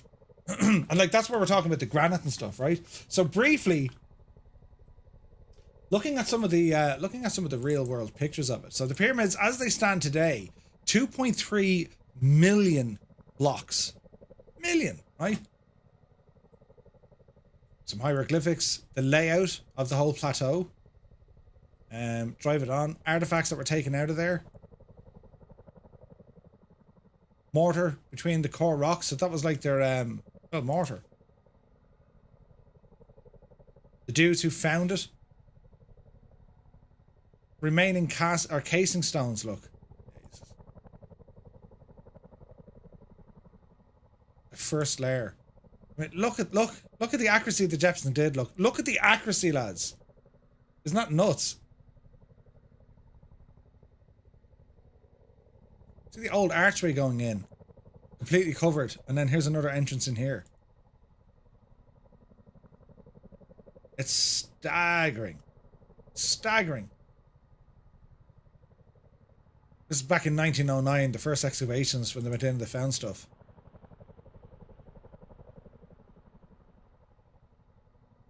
It's fascinating stuff. And we know a lot, but we know so little. Welcome to my secret underground layer. Right? That's a great place to have a super evil villain's hideout. Welcome to the pyramids. Right? Look at that. That's incredible. That's a modern walkway thrown in there.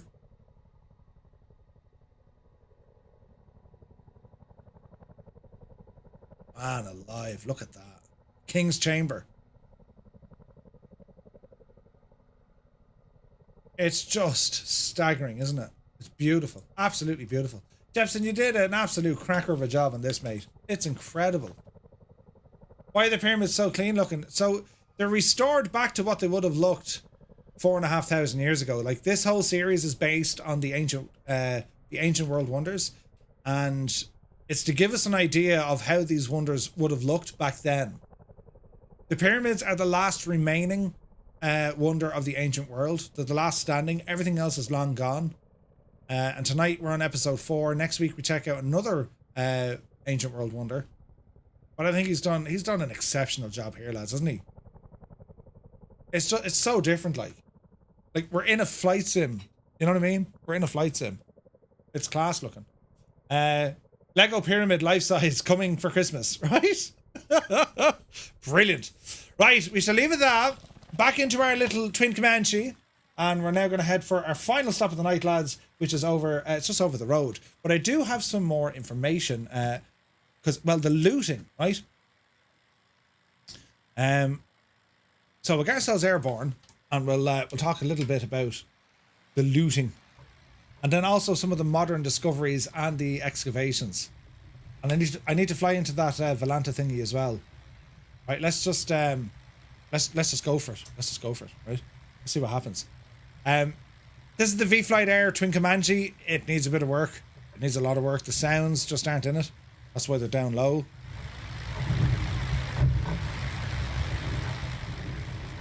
They're all right-ish, but a little bit tinny. All right. Now, so what we want to do, we want to fly into that Volanta gadget, because it helps, right? As grand as imposing as the pyramid was, it could not escape the relentless ambition of men, right? Concentrate here now for a second, Murphy. Don't crash into the pyramids. They've been there an awful lot longer than you have. Easy now. Easy now. Fly into the Volanta thingamajiggy.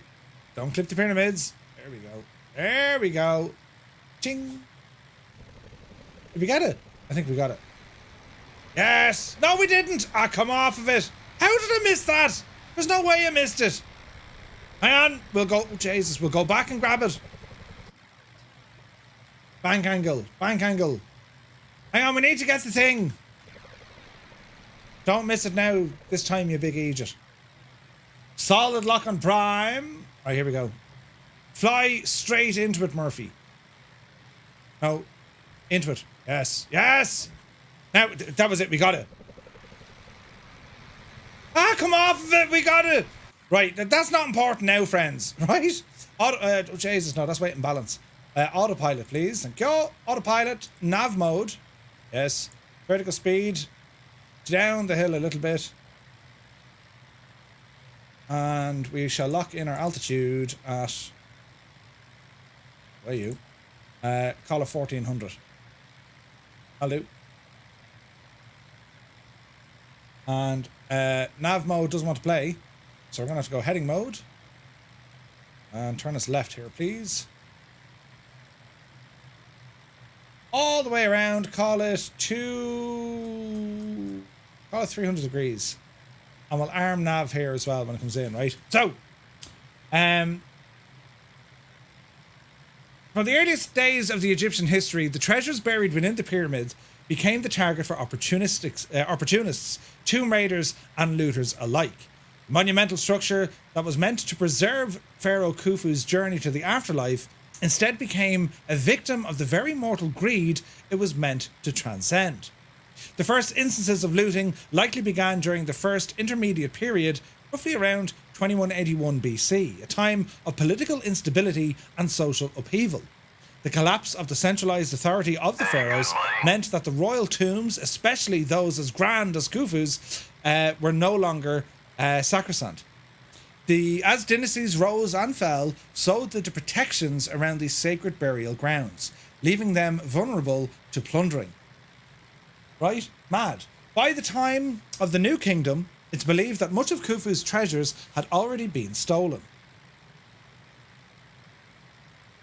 The ancient tomb raiders would have chiseled their way through the thick layers of stone that sealed the passages and also the antechambers, making off with gold, jewels, and other offerings. They were meant to sustain the pharaoh in the afterlife. It was said that the sarcophagus itself, which still rests in the king's chamber, was found broken open when archaeologists rediscovered the pyramid centuries later. Evidence that looters had long since reached the pharaoh's resting place. But the looting didn't stop in antiquity. By the 9th century AD, the Islamic capital the Islamic Caliph Al-Mamun attempted to enter the Great Pyramid not for historical curiosity, but with the hope of discovering untold riches. According to legend, his workers tunneled through the stone with nothing but rudimentary tools, eventually breaking into the pyramid's internal corridors. But when they reached the king's chamber, they found it bare. Any treasures that may have once adorned the pharaoh's final resting place, well, they were already long gone. While the exact details of these early intrusions are murky, what is clear is that Al-Mamun's expedition set a precedent for future explorers, robbers, and antiquarians. Over the centuries, various rulers and adventurers would try their hand at penetrating the mysterious and the mysteries of the pyramid, often with little regard for the damage they inflicted. By the Middle Ages, much of the smooth white limestone casing that once made the pyramid glisten under the Egyptian sun had been stripped away and used to construct mosques and other buildings in nearby Cairo. Despite the ravages of time and the countless instances of looting, the Great Pyramid still held and continues to hold secrets waiting to be uncovered. The story of its rediscovery began in the 19th century when European explorers and Egyptologists first began to investigate the pyramid with a scientific eye. In 1837, the British explorer Howard Vyse made a significant breakthrough when he discovered the pyramid's relieving chambers, a series of hidden compartments above the king's chamber. These chambers, well, they were never meant to be accessed and were designed to redistribute the weight of the pyramid, protecting the chamber below from collapse. In these chambers, Vyse found ancient graffiti left by the pyramid's builders, including the name of Khufu inscribed in red paint. This discovery confirmed once and for all the pyramid's attribution to Khufu, putting to rest the centuries of speculation about its true builder. In the 20th century, further excavations revealed more about the complex that surrounded the pyramid. Archaeologists uncovered temples and causeways that linked the pyramids to the Nile River, as well as smaller pyramids dedicated to Khufu's wives and family members. The discovery of solar boats, long wooden vessels buried near the pyramid, offered further insight into the religious and funerary practices of the time. These boats were believed to transport the pharaoh's soul across the heavens, much like Ra, the sun god, sailed across the sky each day. Perhaps one of the most astonishing discoveries came in 1954 when archaeologist Kamal Malak unearthed one of the solar boats, perfectly preserved in a pit at the base of the pyramid.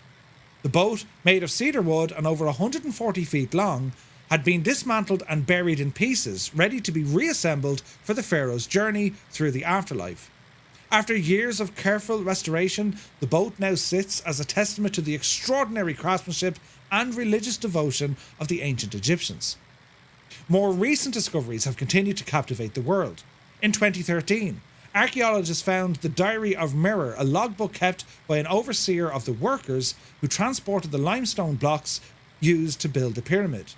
The diary, written on papyrus, provided first-hand accounts of the logistics involved in quarrying, transporting, and assembling the massive stones that make up the pyramid structure. It confirmed the use of boats to ferry the stones from quarries along the Nile, offering a glimpse into the day-to-day operation of pyramid construction. In 2017, the Scan Pyramids project, using advanced technologies like muon tomography, revealed the existence of a large void or chamber above the Grand Gallery. While the exact purpose of this space remains unknown, it's reignited global interest in the pyramids and reminded us that the ancient monument still has many secrets left to reveal. Isn't that mad? They're still discovering stuff, lads. Isn't that mad?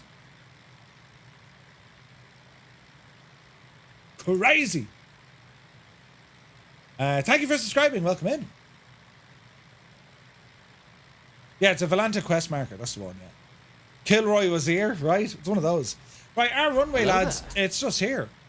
This is our final resting spot for the night. So we're going to, we're going to ram it in. Jamie18, thank you for the follow. Welcome in. Yeah, still discovering stuff. That's quite amazing, lads, isn't it? Like, that's quite amazing. So your homework now, go off and watch Egyptian documentaries. It is fascinating though, isn't it?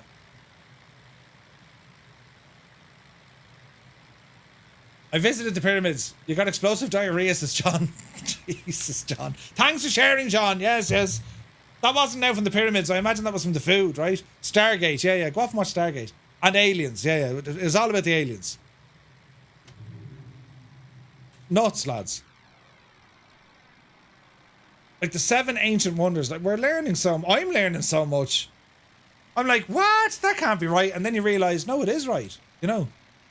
Egypt still wants that Rosetta Stone. Absolutely. So, Alexander the Great. Wasn't it Alexander, or was... Alexander the Great has something to do with the Rosetta Stone. But it was Napoleon who found it. And Napoleon found the old Rosetta Stone, and they realized that it was instructions in ancient Egyptian hieroglyphics. Flying Tits, take care. So this is a shared military and civilian airport. We're very unstable, but you're listening, it's grand. In we go on 1-6. Yeah, 1-6 left.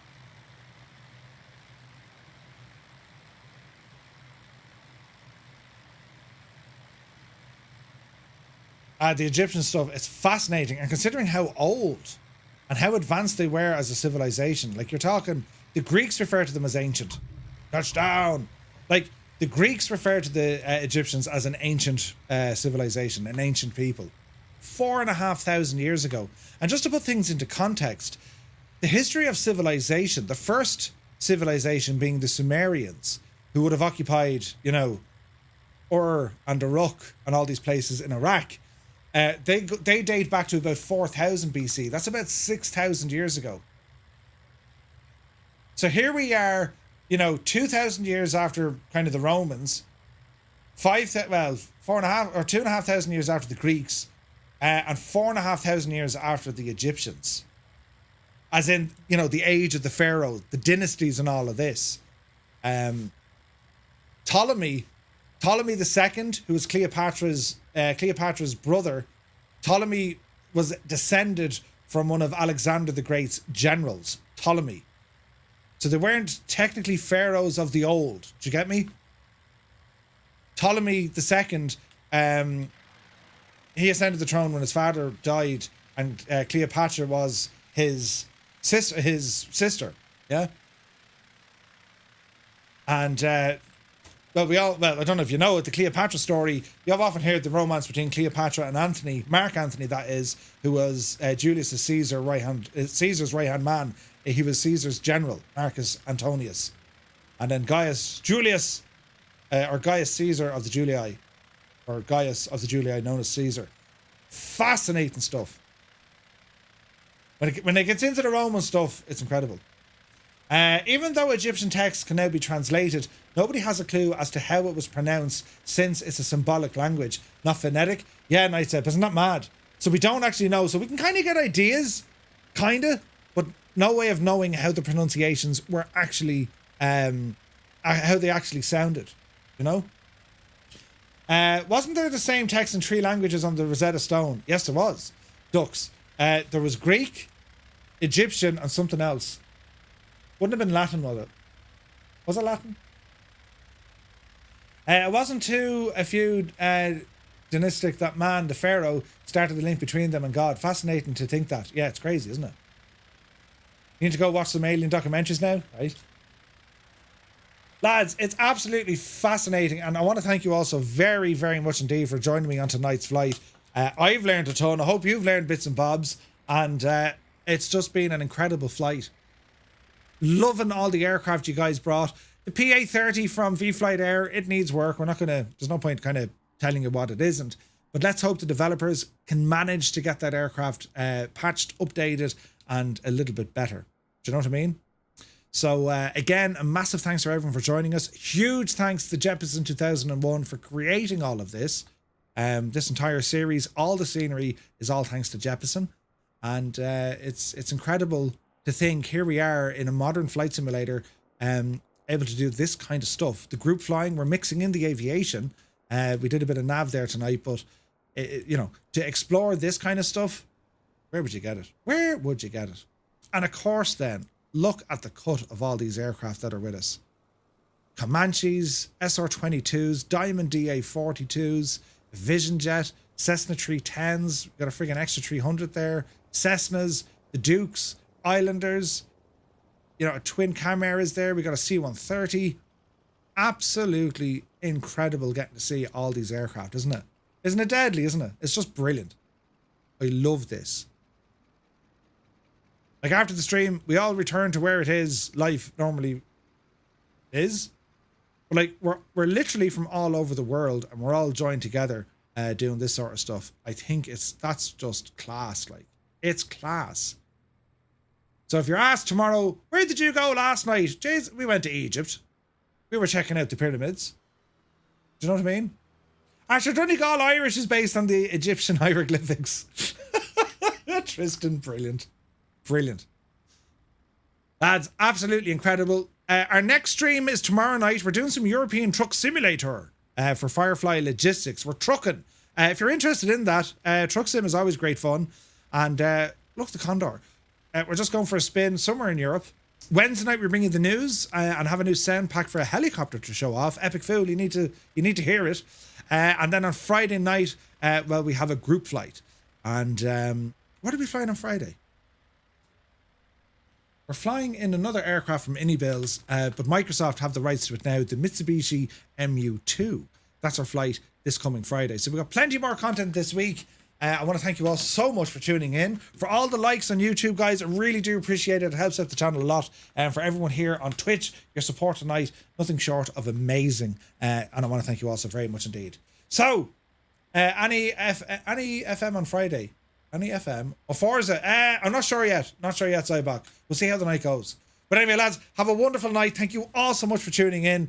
Check out some of the old Egyptian stuff. And yeah, we'll catch you tomorrow at 1900 Zulu. Until then, good luck. If it was me, do you know what I'd do? I'd start with a letter of apology. Oh, it's still going. Look, it's reversing. Mind the brakes, you'll tip it over. You've heard of tipping cows.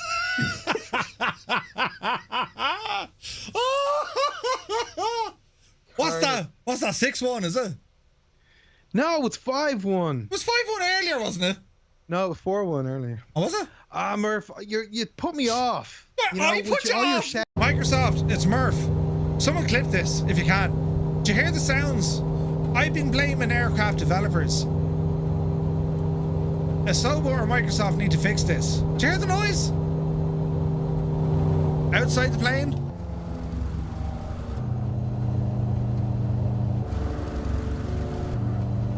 You need to